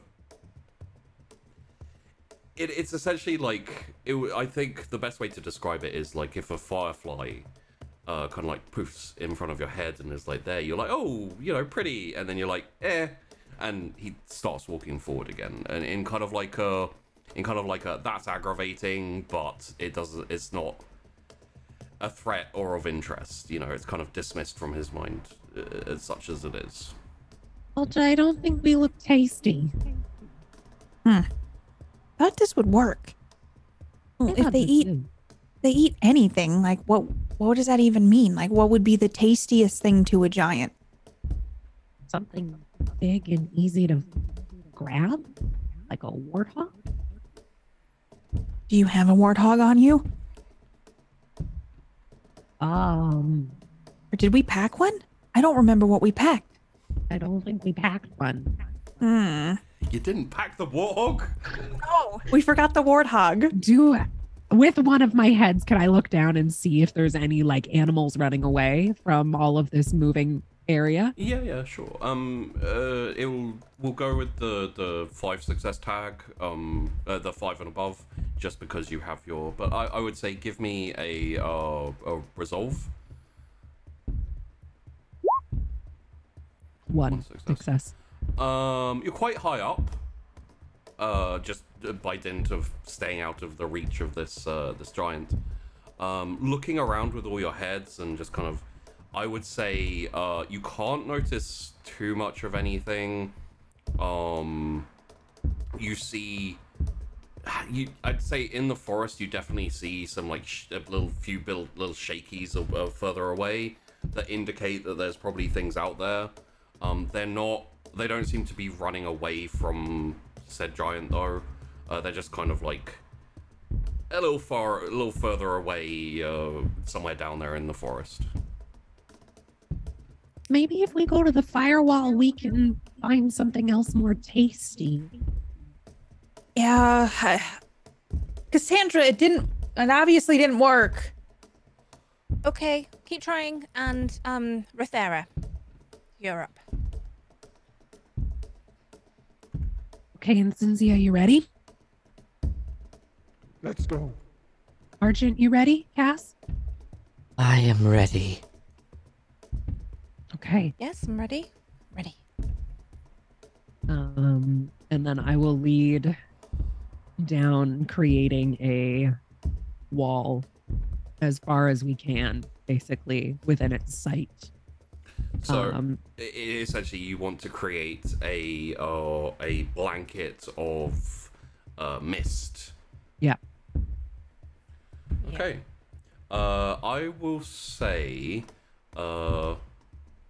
honestly, it's not moving. It's big and it's moving quickly, but there's a long distance for it to cover, and it's pretty much all just the same terrain. So you can move far enough ahead of it that you have enough time to lay down the mist and to essentially almost like crop dusting, going back and forward, just zzz. So there won't be a need for a speed roll or anything. Okay. Let's say power from Incinzia and control from Rethera. Terrible. Do you have any obviously... tags that will? No. Okay. And then Arjun is trying to enhance this illusion to give an illusion of heat. Okay. To make it feel more real. Yeah. Then could I get a power from Argent and a control from Cassandra? Would this be under Dragon Tactics It would. as a tag? Okay. So 5 pluses for Argent. Oh, nice. Wow. Okay. So, the initial well of power isn't super strong, Cassandra. However, you've learned through, utilizing it multiple times how to best use that well. And so you add in as Incinzia and Rethera going back and forward and generating this mist and starting to manipulate what will be experienced within it. You slowly add in another detail to it, essentially mixing Argent's power with Incinzia's and kind of combining it so that the mist itself not only swells and expands and actually kind of condenses more, so it's a bit thicker. You also add the detail that anything within the mist affected by the mist will feel heat from the fire, will feel physical effects from the From the fire. at least mentally they'll feel it. Yeah. I mean, where does pain come from? But hey, with enough you feel like with enough power and experience, there's instances you might be able to make reality from illusion. Like the amount of control you had there, you're like, I could, a bit more power behind this, and I could maybe adjust more. Yeah. It's like, what is the pain but mental? So we'll pass that away really quickly. Weird intrusive thoughts. And as the giant moves forward and goes towards it, the mist kind of swallows him as he goes in.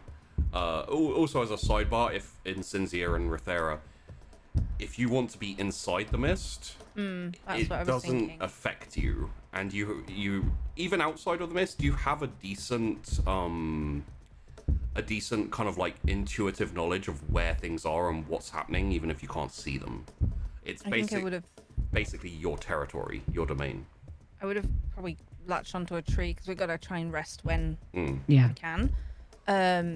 but I would say probably inside the mist, so we can sort of sense when it's in and if it's being affected by it, and then we'll cross that bridge when we come to it. And there's essentially this big wall pillar of fire. Obviously, you created it. You can see it. It doesn't affect you. You know it's not real, but it's just roaring, like reaching even above the giant itself.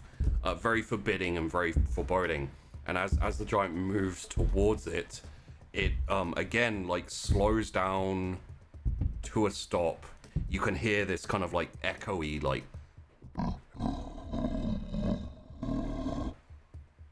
as it like pauses in front, and its hand like tentatively goes out. Okay, in that, I kind of want to do something a bit risky. Beautiful. So I'm gonna blast, like I'm gonna set off and blast towards it, and I'm gonna flame so that it gives the effect, and I'm gonna like go at and try and swoop round, but like the wall is real because there's flame here. Okay. And I'm like, yes, so screaming, roaring flame. Yeah. So in this instance, this will be initiating a combat, a combat encounter essentially. What I would say is, because of your speed and because of the nature of the combat, you can jump out. Just tell me if you want to jump out. Then you can easily just get away. Yeah, I just wanna... But so I want to like go pretty much directly at him, and then like swoop around, and I'll end up kind of circling. But so could you please roll me your martial, Incensia? yeah, And Rithera, go fingers. could you please roll me? I think in this instance you'll be joining in Incensia with the with essentially helping her to move and to get the right angle, etc. So could you please roll me control? I have fast and powerful as well. Fast and powerful will both. Powerful won't, because it doesn't relate to your fire. But fast will in terms of the fight. In this attempt. I have Incensia insight. Would that count into being able to know that, anticipate this is what she's going to do? Absolutely, yeah. I've been like getting ready almost, like. And you said control? Yes. In this instance, I would say Incensia, you could tell the build up to Incensia going in, because you've been flying with her for like a year now. And, yeah. You know how she is. So that's 1 success for Incensia, 2 successes for Rithera. So essentially what I'll say is the fire has no damaging effect. The heat is felt, and you manage, because of the help from Rithera guiding, it appears as if a gout of flame sparks out of the wall, like it's attacking the giant. Okay. And if any of the other Dragon Rider pairs want to get more aggressive, please do feel free to say that you'd like to join in. What I will say is, before you decide what to do next, is that what the giant does is he kind of like recoils slightly as this blast of like blue flame like impacts him in the chest and like washes over him, but there appears to be no actual damage to it. As you know, some of you, giants are pretty resilient in terms of the very thick skin, and and you hear this kind of like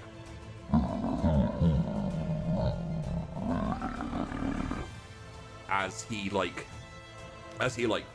flings forward with his fist and just like plunges his fist into the wall of fire, and it just goes like straight through. Tourmaline. Yes, Did we see him like step back at all when he was like flinching? From the flame, you guys wouldn't have seen it. He's in the mist. Okay. I would say Incinzia and Rithera do see the effect of it, which essentially moves him back a little bit. Gotcha. But probably haven't seen him exit the mist yet, though. So no, not can yet. presume he's at least still in it. Let's see if we can maybe make him stumble. Let's turn the ground into mud. Yes, let's try. And Perry directs to fly into the mist to try to get at least see one of the feet, whichever one might be planted backwards, in his assumption that it may have flinched, hoping they're easily startled. Who knows? Yeah. And then, so if it was like flinching or put its foot back to like steady itself, that's the one that he wants to direct mud under. Okay. I would say in this instance that the combat, you're essentially joining the combat here. Yeah. In general, you would have been able to stay above and like turn the area around him into mud. The problem is that you can't see it, so you have to get closer. Essentially, you have to that's why he's range. like, we need to go in to see. It would still be possible to cover a large area. That would require a lot of power. He wants to be more direct for like the back leg because it's going to be easier to achieve. That makes a lot of sense. In this instance, Perry and Tourmaline. Tourmaline, could I have a power roll, please? Perry, could I have a control roll, please? If you have any tags that will help here, I believe magically gifted is one that Tourmaline has. Yeah, I have magically gifted. Yeah. Which will mean 5 plus. Would this be under precision control? Because I'm trying to affect a small area. Very definitely be under precision control. I need to roll an extra one, right? No. Yeah. The gate of success goes down to a 5 for magically gifted. Oh yeah, sorry about that. Okay. Whew. Ooh. Good job. I think that's exact. Wow. Well done, Tourmaline. Okay. So as you're like drifting in towards him, you have to get quite close because the mist is pretty thick. Unfortunately, it's Argent's fault and Cassandra's fault. So as you go in, you can hear the giant kind of flailing around and stomping, and you kind of go in towards it, fairly low, I would assume. Yeah. Okay. To be more controlled and precise, which is why I'm using that tag. Yeah. So, can you please describe how the earth turns, the ground turns into mud, and like essentially you have succeeded. What you have tried to do has worked. So tell me how it goes. So Perry points at its back left leg as the giant has seemingly stumbled, maybe did one of like the step back to punch to kind of get the full motion. You do have to take a step. Yeah, kind of. And the moment its leg and foot hit the ground, just Perry yelled, "There!" And I'll let you describe how. So as soon as you say there, Tourmaline's eyes like hyper focus on the piece of ground that Perry envisions, and it's just like Tourmaline's eyes glaze over, and then you can just see the ground start to change and start to like twist over on itself and bubble up, and then it's kind of solid, and then it just turns to mud all around and engulfs his foot as he slides into it. Like quicksand, just like sucking the leg down. I will say as well, that's a good amount of power, that's a good amount of control. Obviously it's a very large leg. Like, how far down are you wanting it to go? Like, if it does go all the way down? Harry's thinking ankle, so like right where movement is allowed, which allows for more restraint, flopping. If you get like the ankle, you know, if you've ever sunk into like a mud at a beach kind of thing, if it goes deeper than the ankle, you're actually more stable. You just can't move. But if it goes right to the ankle, you can still shift and probably lose your balance easier. So it's not as deep because of that, but his goal is to make it lose balance. Okay. As a part of this, the giant is essentially, as he shifts down, and I'm actually going to put the through that success, I'm gonna give him the tag of unstable ground, which will essentially mean that as he does things, especially pertaining to movement and etc., he'll need a 7 or above because it's a negative tag. So he won't succeed on 6s, he will succeed on 7s. He does, however, take a big swing with his hand at this annoying little bug, like actually dragon and rider that whiz past him as he goes. And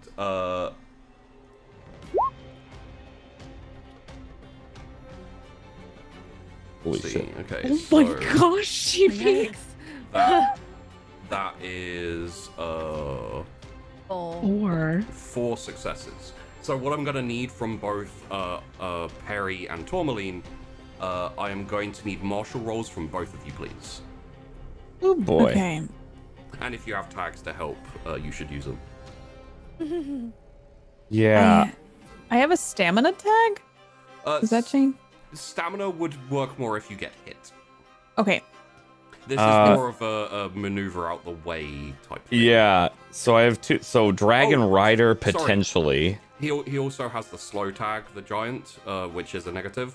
So it'll actually be 8 pluses. So it's Still 4. Still 4. Can also, while we're seeing him, if he's slow, can I go to get the axes to make it harder for him to move his arm? Oh yeah, absolutely. Or because try to grapple? Like, imagine because we've still stayed pretty close after we shot that fire. So Yeah. for this, it'll be martial for Rithera and resolve for Incinzia, as essentially you're moving in as quickly as possible to assist with a threat to your. I've got fast as well, so Fast will give you a bonus. And I have hunting and chain weapon. Yes, so that will give you a hunting. I would say no. This is more combat. Okay. Okay. But chain weapon most definitely. So you both have a 5+. So that's 3 successes and 3 successes. Okay, good. Yeah. We'll get to that momentarily. Would perfect moment be a good spot here since we Yes. did this while watching everything? Okay. Perfect moment would be brilliant for this. Perfect. Okay. And That's perfect moment 1. Yes. So during a session, you get 1 perfect moment, which allows you to ignore the roll and to dictate how things go. yeah, Perry is absolutely doing that because this is should bad. I roll or no? In this instance, you will not need to roll, no. Okay. So Yeah. tell me, how do you dodge this? Well, I want to know how they. Well, I want to know what they do first with their rolls before. In that instance, then please, Rithera, Incinzia, how do you restrain him? How do you essentially throw off his aim? I would definitely try to hook his arm, trying to if I'm seeing it slowly sliding towards, I'm basically gonna want to try and pull the slingshot back. And I don't know. I think Incinzia and I have probably practiced this before, but would involve Incinzia also going backwards once I get a good hook on. Okay. If I would say, in terms of what is able to you, this is a big giant, a lot of power. You can engage in a feat of strength, but if you want to throw off his aim, or if you want to essentially use that power yourself, Incinzia is fast enough to get past the swing and throw it off just purely by adding to the power and essentially throwing it I was off so it thinking doesn't. if we hook as we zip past and it's almost pulling his arm back. Yeah. Not, I don't know. Yeah, no, so essentially you zip past essentially a little bit over the arm as it's kind of swinging down, and you just essentially swirl out that chain, and it hooks the blade, the axe blade hooks, or probably the pick part I imagine you'd aim for, hooks into the arm, and there's not even a grunt of recognition. but you use that momentum and that speed to essentially keep the swing going, but throw off the targeting of it. Perfect. Keep them spinning. And what I will say, if you still want to use Perfect Moment, Perry, is if you'd like to use that momentum, or if you'd like to use any of that situation to do something, it's, yeah, essentially. Oh yeah, that's what I wanted to know, the context of what they were doing for Perfect Moment, because this is, Perry knows unfortunately well if he gets hit, Tormally might be okay. Perry probably won't.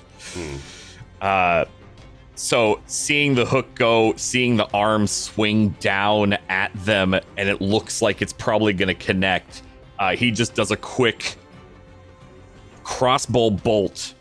Probably won't hit the eye, but enough where it hits near the eye to get a flinch.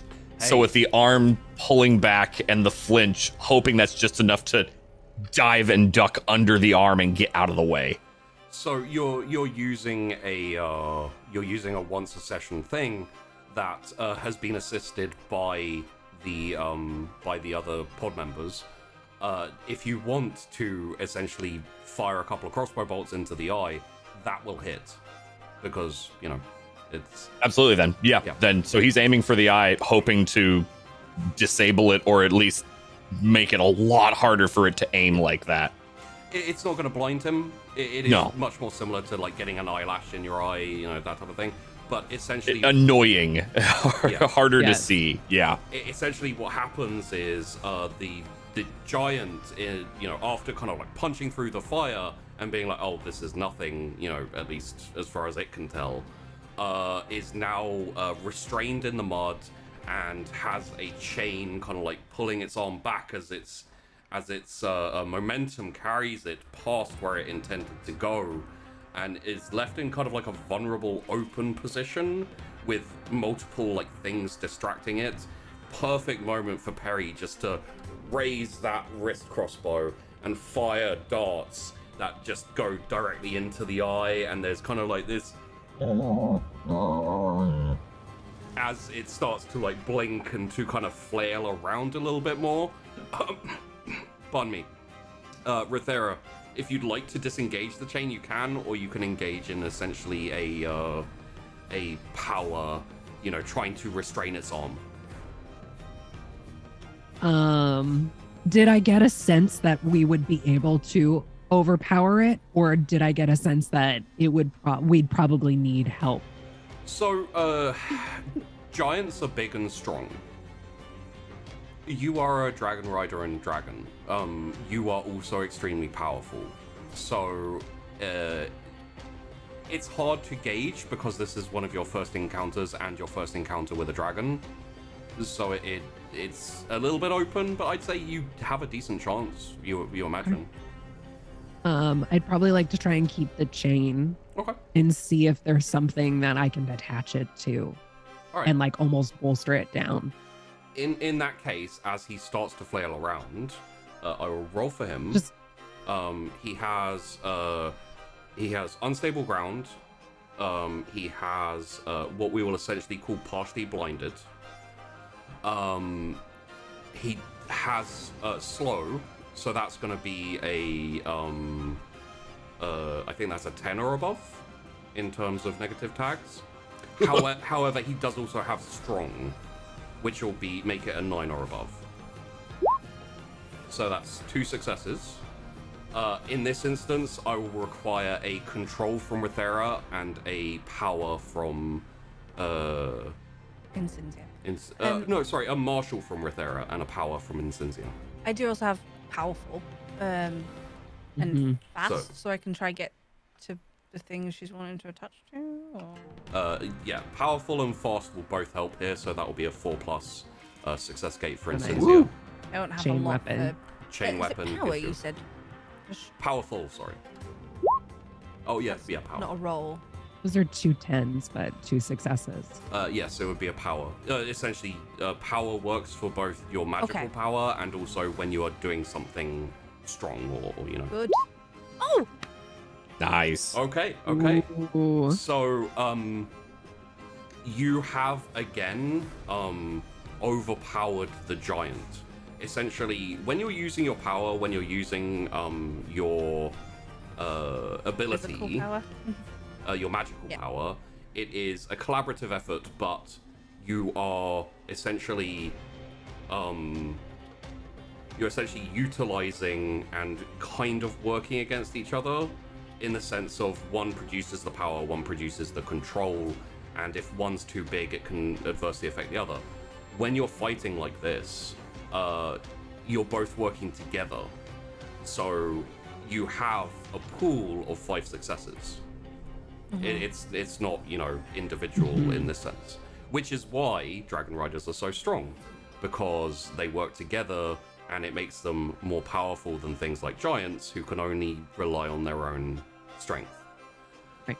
So I believe this giant got 3. No, he got 2 successes versus your 5. So if you'd like, you can definitely add some narrative as to what you do past this, and also give him another negative tag.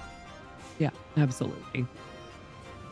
So what I will say to set it up is essentially the chain, you still have it, you have overpowered that arm, he is unstable, his leg is like ankle, up to his ankle is in the mud. How do you take it past this? What negative tag, and what are you going to do with it? We definitely want to like bolster him down, right? Like making it so that he can't move anywhere. So taking that overpowering and almost yanking him backwards a little bit. Could try to like knock him backwards or topple him over even. Yeah. Okay. So what I would say in this instance is as you realize that you have the momentum and you have the power to overpower the giant, you keep pushing and you keep pulling the arm back via the chain, and the giant starts to go further back than he was before, and actually starts to topple over and start falling to the ground.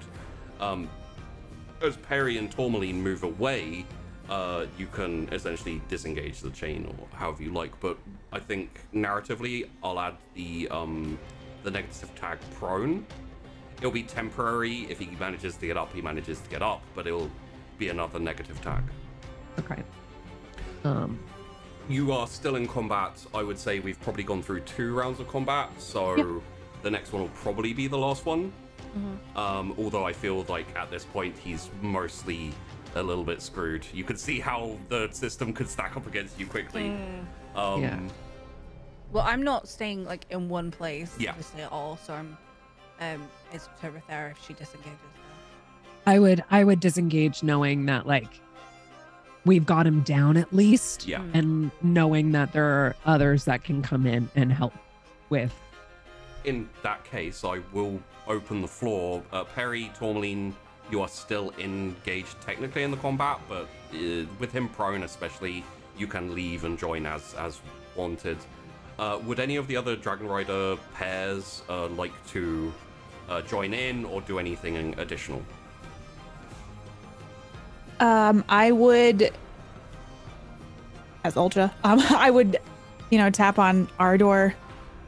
What if we bit him, took a bite out of him, and tried to get as big as him? You could be a yummy snack. I am kind of hungry. And I heard a big crash. You have 3 mouths. I'm sure we could get a bite from him somewhere. I will add that for the powers of Odor, majorly a complete consumption is required, or a significant consumption. So I'd say like you'd probably done a little bit of and been instructed a little bit, like with something this big, maybe like a leg or something would suffice. How big is a leg? Like I got bigger than a tree. Maybe up to the knee would be sufficient, which would be like tree-sized. Or his other arm. Yeah. You think we could do that, or is it too much? Might take a bit of time. I do have 3 hits. Try and eat it all. Can we see, is the mist too thick to see that he's fallen down? I would say that with the falling, the mist essentially gets moved with the thwomp and with the I don't know. What do you think? Should we try it? I'm in. Let's find the limb that's flailing the least. Then I'll zoom in. Okay. I'm taking a flyby. So you are joining the fray, and you essentially fly in. You're going for one of the arms, or I think the other arm. Like if you're watching him flail down, one leg's pinned down. Mm-hmm. It will likely, like, the legs pinned down. You might be at risk of like flailing arm hitting you before you're able to like pin it. So I'll say, to give you the knowledge you'll need, is you may have to avoid a swipe as you come in here. Or do we think it's better to go for the leg that's actually stuck in the ground? I was thinking that less too. flailing. Is there a risk of us dislodging it from the mud by eating it? I would say yes, probably.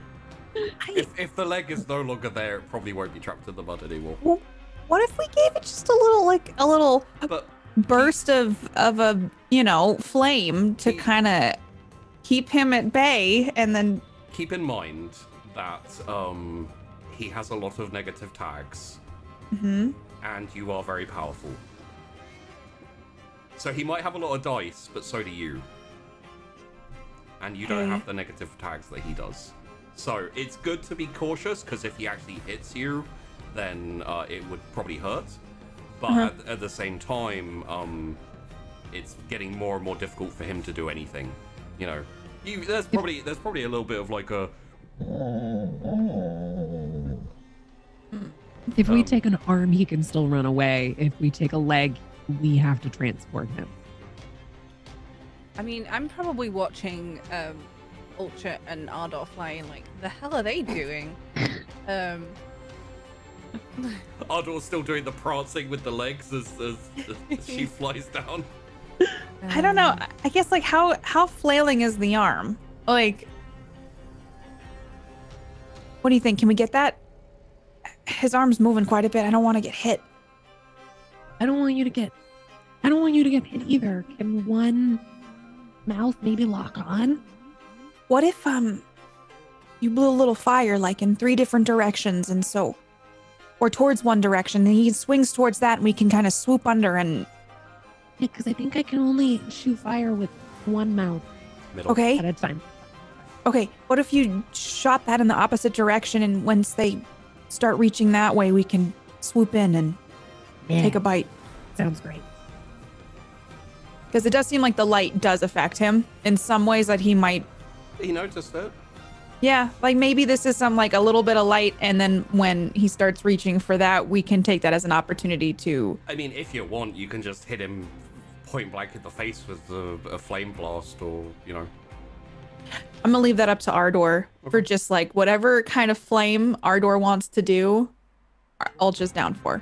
I think potentially fire. If I see him down and prone, we're trying to stop him. I'm gonna want fire to the face, and I'm just gonna be like, as much as possible, let's stop this without playing.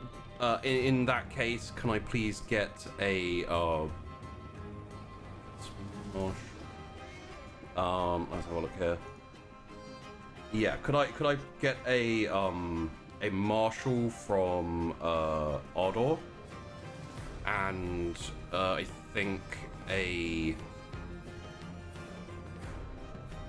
control from Ultra. Okay. Oh, that's not good. Ooh. Okay. 3 successes. 3 successes.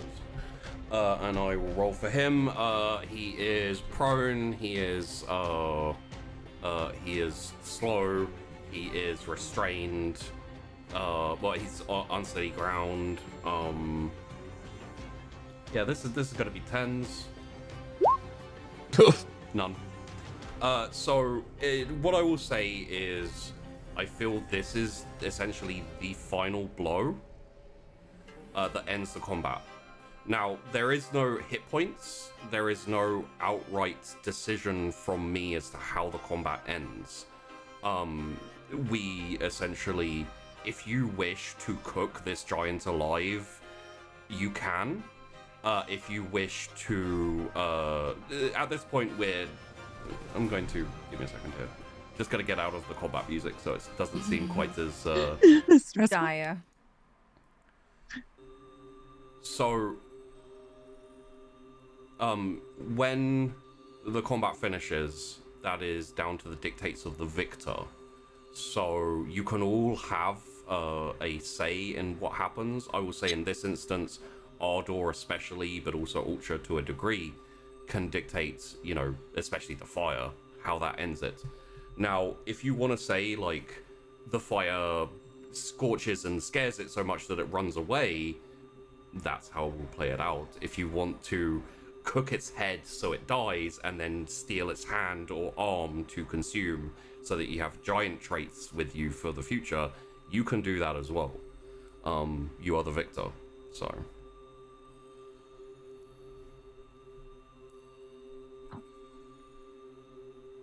I'm sitting here trying to remember if we were supposed to just scout out the area or if we were supposed to actually take out this giant. Your job is essentially to deal with it.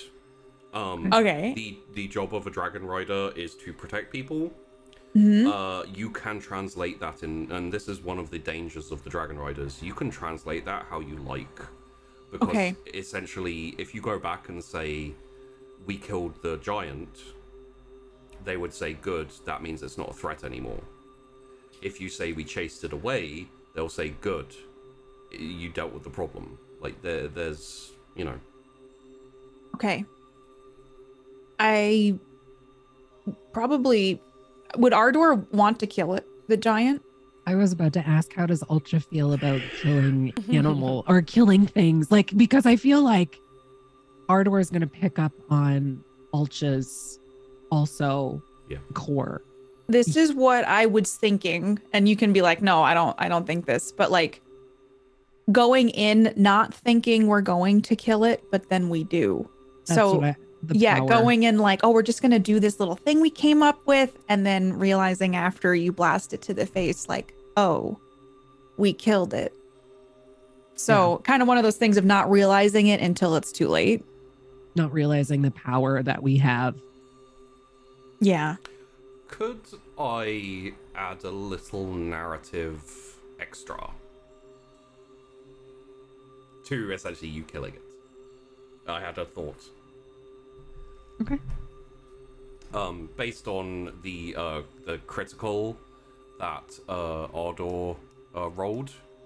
Yeah, because there was quite a bit of power behind that flame, and I think that this is something personal for Ardor. I don't think Ardor has fully discovered their full power yet. I feel like every time we've kind of tried to do things, Ardor's kind of gone in and like, oh, like my tail didn't glow the way that I wanted it to, and like. So I think that still discovering that power and the excitement of being in battle and the excitement of going through and wanting to move forward and prove that we don't need this extra person to help us. So, as essentially as you glide in, as you move towards the giant that's like flailing, and you know you kind of dodge the flailing hand and you hover for a moment, your chest expands as you like build the fire, and then you build the fire in your throat, and you feel this kind of like click in your head whereby you adjust the throat muscles and you adjust the flame sac slightly, contract it and essentially compound it, and when you spit fire, it's not a flame, it's a lance.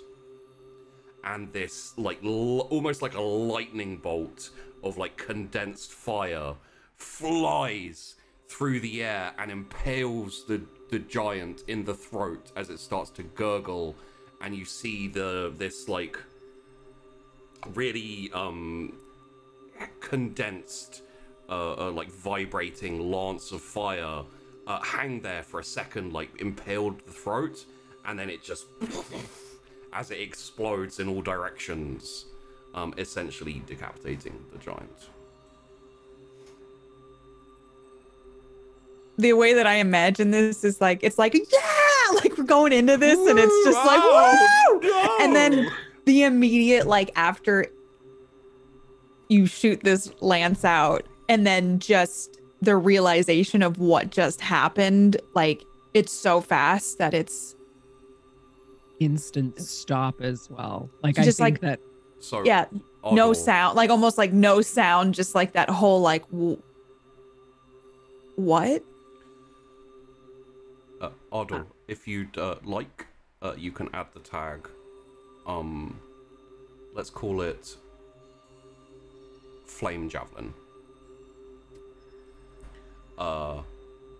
Put in there 1 or more 10s. So when you roll to breathe fire, if you roll a 10, you can instead fire like a lance of fire instead.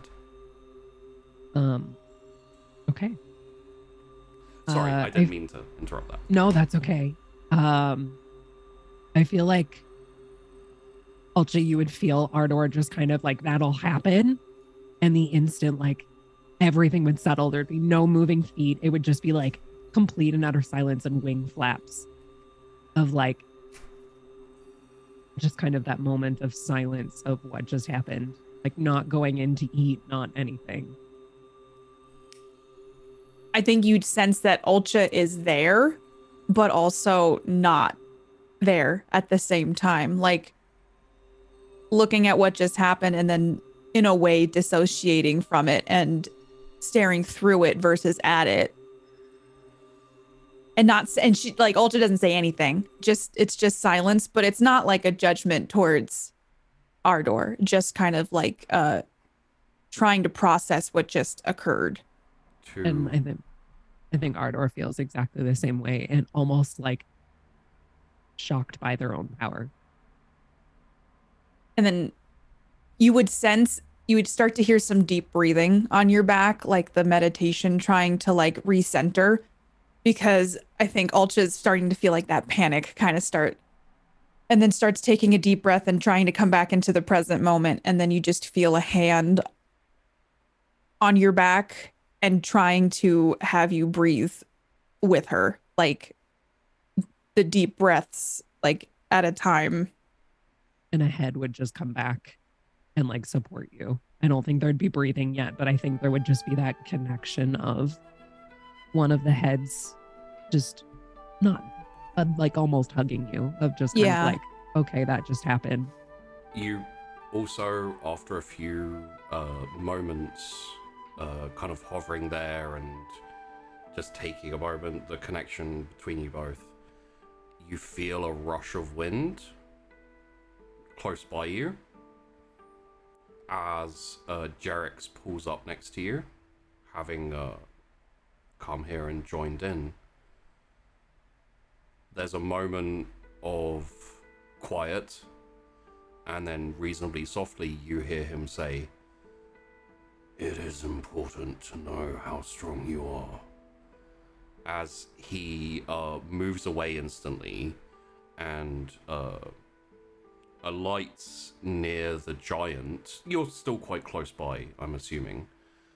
He essentially lands near the giant, still on the back of Rattore, and you hear him say, "Both you and I decompose at a much accelerated rate."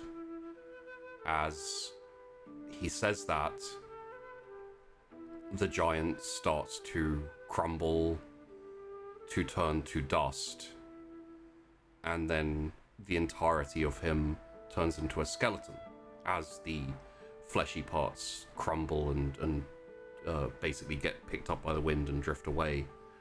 And then the skeleton itself starts to crumble and starts to turn into basically a slightly more dense pile of kind of just dust.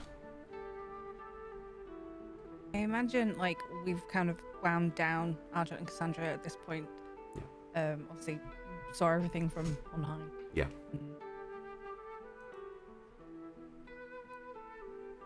I mean, I guess I would see how, like, Ardor, do we like move back and kind of land while he decomposes the giant? Absolutely. Yeah. I don't think that I don't think that I'm really looking at anything. I'm just mostly focused on Ardor at the moment. And once, unless you want to say anything, once the bones have crumbled and some of it is kind of drifted and been caught by the wind, Jarek doesn't say anything. He's going to essentially, do you want to? I just want to ask, what did he mean by, like, you must know your own power? I can't decide if it's like a menacing thing to say or like a positive thing. Like, it could go either way. I would put forth that you don't know Jarek's at all well enough to know. I think after the giant turns to bones, I would at the very least look up at him and, like, at least meet his eyes for a fraction of a second, but not more than that. And then turn back to Ardor. He's not like smirking or sneering. And actually, when you meet his eyes,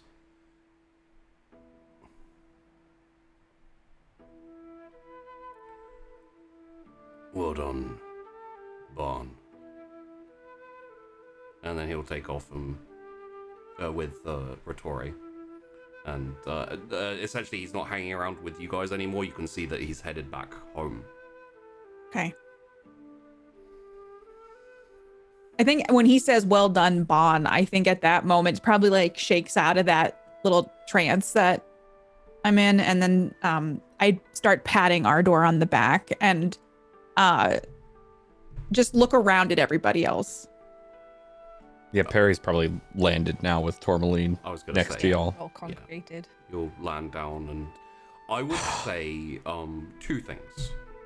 One is which, Ultra, you probably understand the significance of using your clan's name. Mm-hmm. Because essentially, Titania Barn was the one who killed the Kasorians that tried to invade, led the clan away from everything. So take again, you don't know him well enough to know what exactly he means by that, but he didn't call me Little Bird, and then he said the name of, like, the ultimate hero from my clan. Yeah. So I think that's probably why it shook me out of it, because it was jarring that I wasn't called Little Bird. And then also, yeah, like, that was the thing that kind of snapped me out of it. Yeah. The other thing I would say is that for the first time, you've probably all got a little taste of exactly how powerful you are, because this was literally a giant. Bigger, stronger, but absolutely pathetic comparatively.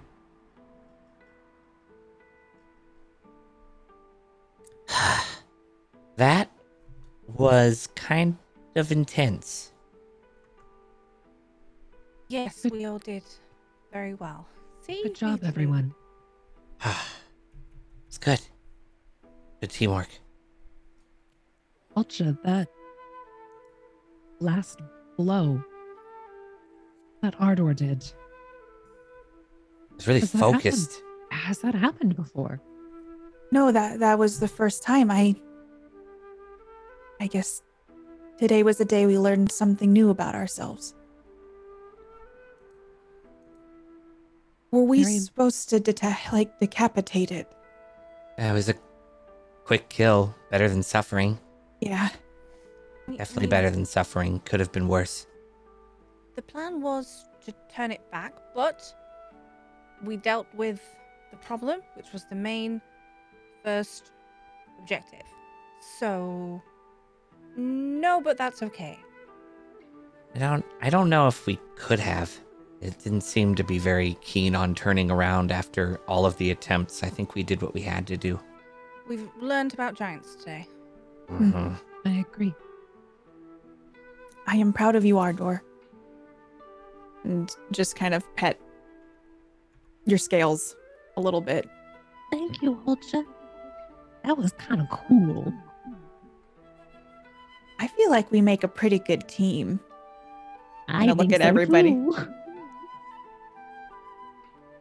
Yes, I mean, we were effective. We got the job done. Did not need any help. And of course not. And we can report back that giants are not scared of imaginary fire. They try and punch it. They also don't like lights too much. Like, not in the way you think they would. So perhaps this can go in your book, Argent. If you feel like it. Yes, that could fit well in with the bestiary section of it. How many sections am I writing? Many. You like books? That could be a theme. Okay. Well, there's no tidying up. Yes, brilliant. Back home. I can't remember, do you want to collect your axe thing? And she would without really saying anything. What, you want to get that? And a little time will pass as we leave the riders and dragons heading back towards Harrowhold. You return. You are congratulated. Every time you're congratulated by both Iliagar and Avenda on a job well done. There is no reprimand or mention even of the death of the giant. You get the impression that all that was required was to deal with the problem. The method was down to you. There is a certain amount of independence even between Master and the pod. The young girl is being attended to, and you don't get any more information than that currently, because immediately Iliagar asks all of you to follow him. As we join back for a moment at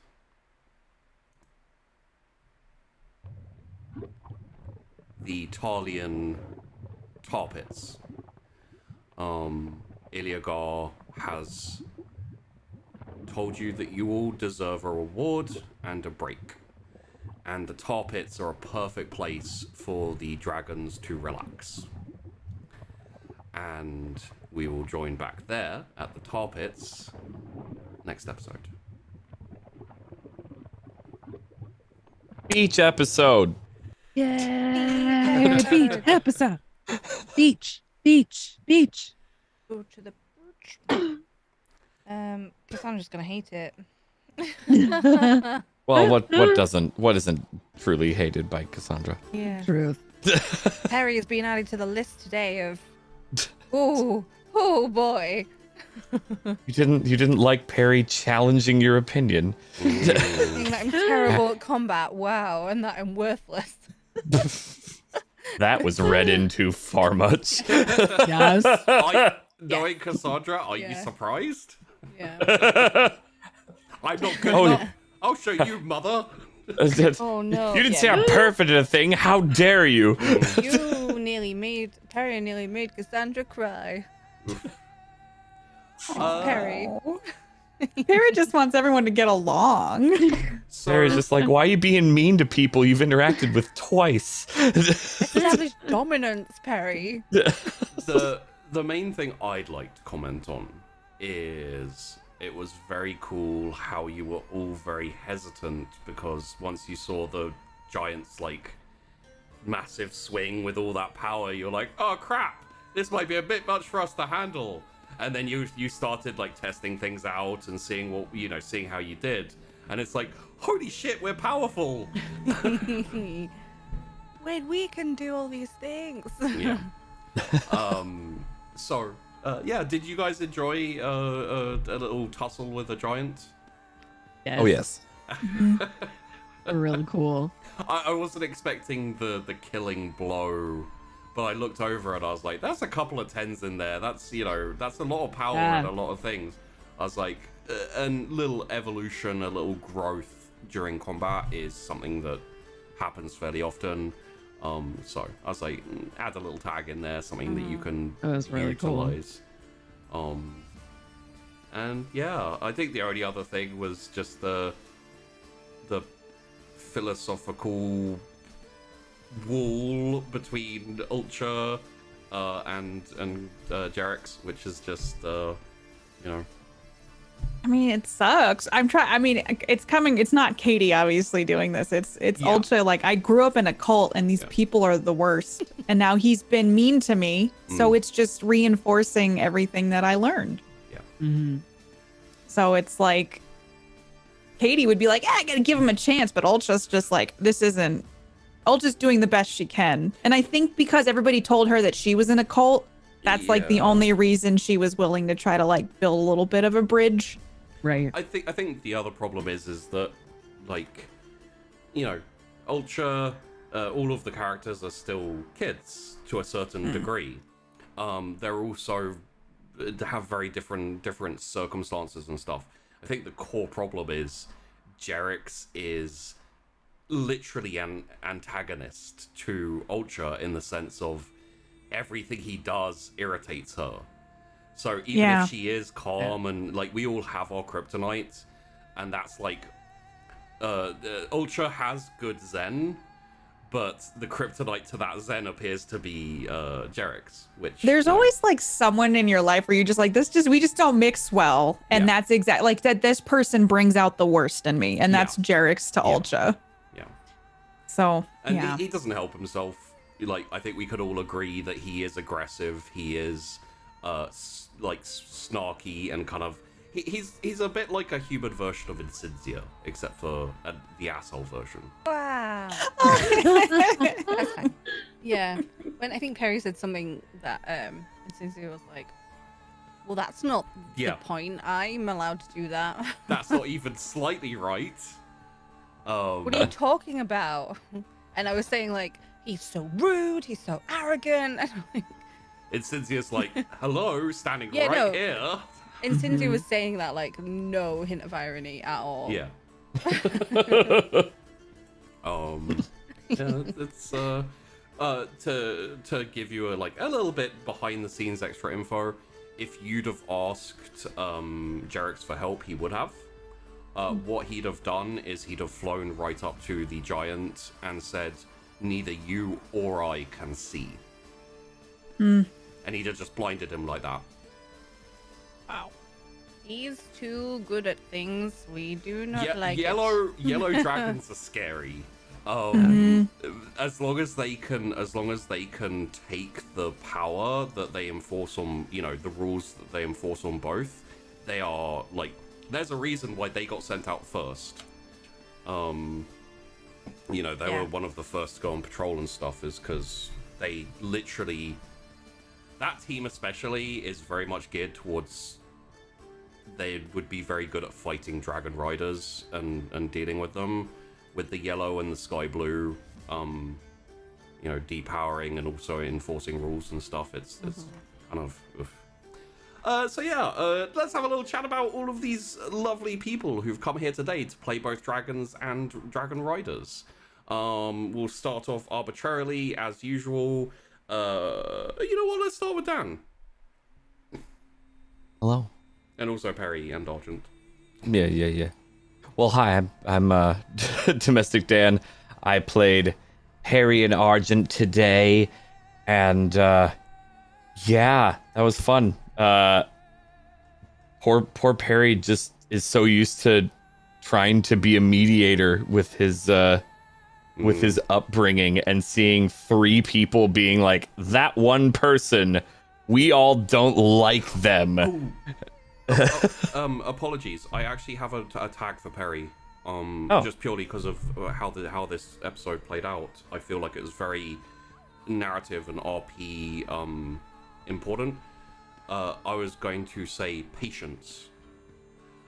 It felt very much like Perry learned from that lesson that Iliagar gave him. And he felt very composed and patient and that type of thing. So I felt like it really played in. So I wanted Fair to enough. give him that Thank you. tag. I have added that to his sheet. Sorry, apologies. Carry on. No. It was interesting because like everyone has been so like, yeah, work together, everything, except with that guy. Yeah.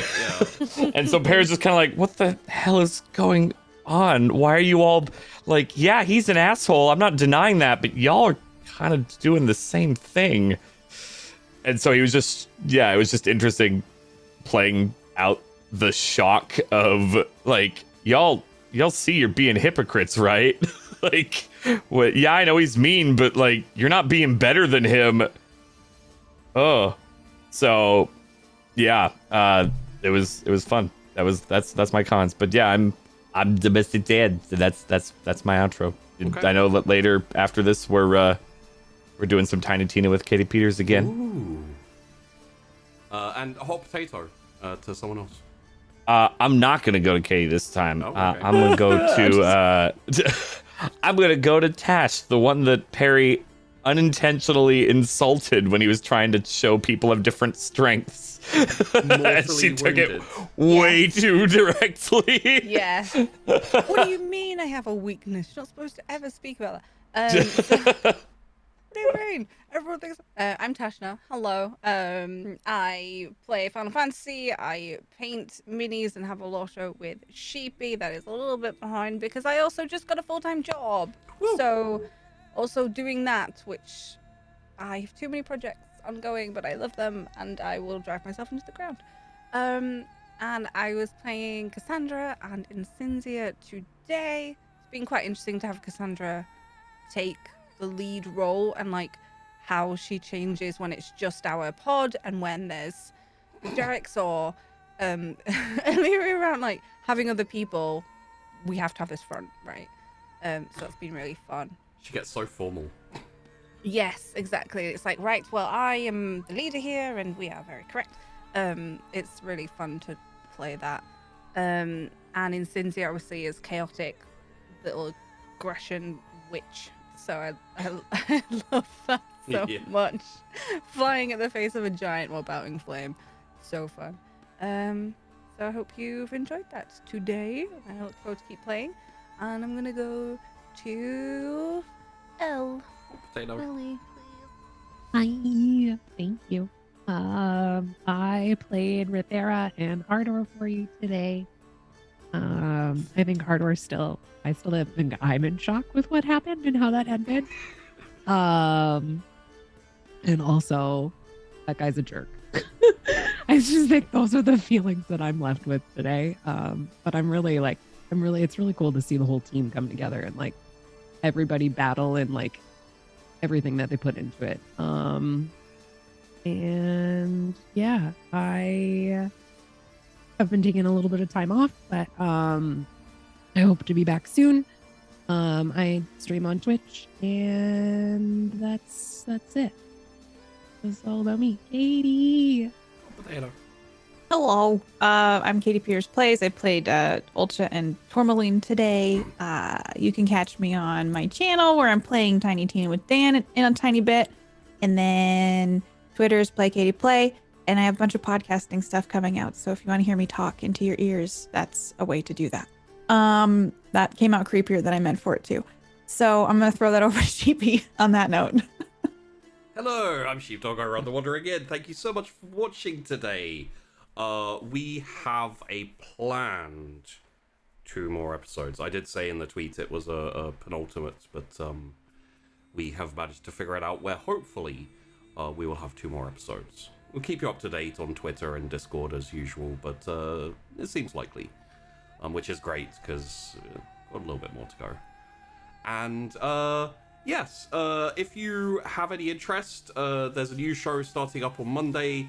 It's Mage the Awakening. I think it's 2nd edition, but also it's sheepified, whereby I take out a whole load of the rules and I go, none of this is needed because I say so. So if you're a big fan of Mage and the crunchiness of the system, you may have issues with it, is all I will say. But we will be back next Friday. We will see you then, hopefully. And we will prepare for tar baths. which I think will be very enjoyable to see the dragons mess around with. So thanks for watching, everyone. I'll see you later, and well, see you next Friday, hopefully, and Monday, and all those things. Bye. Bye.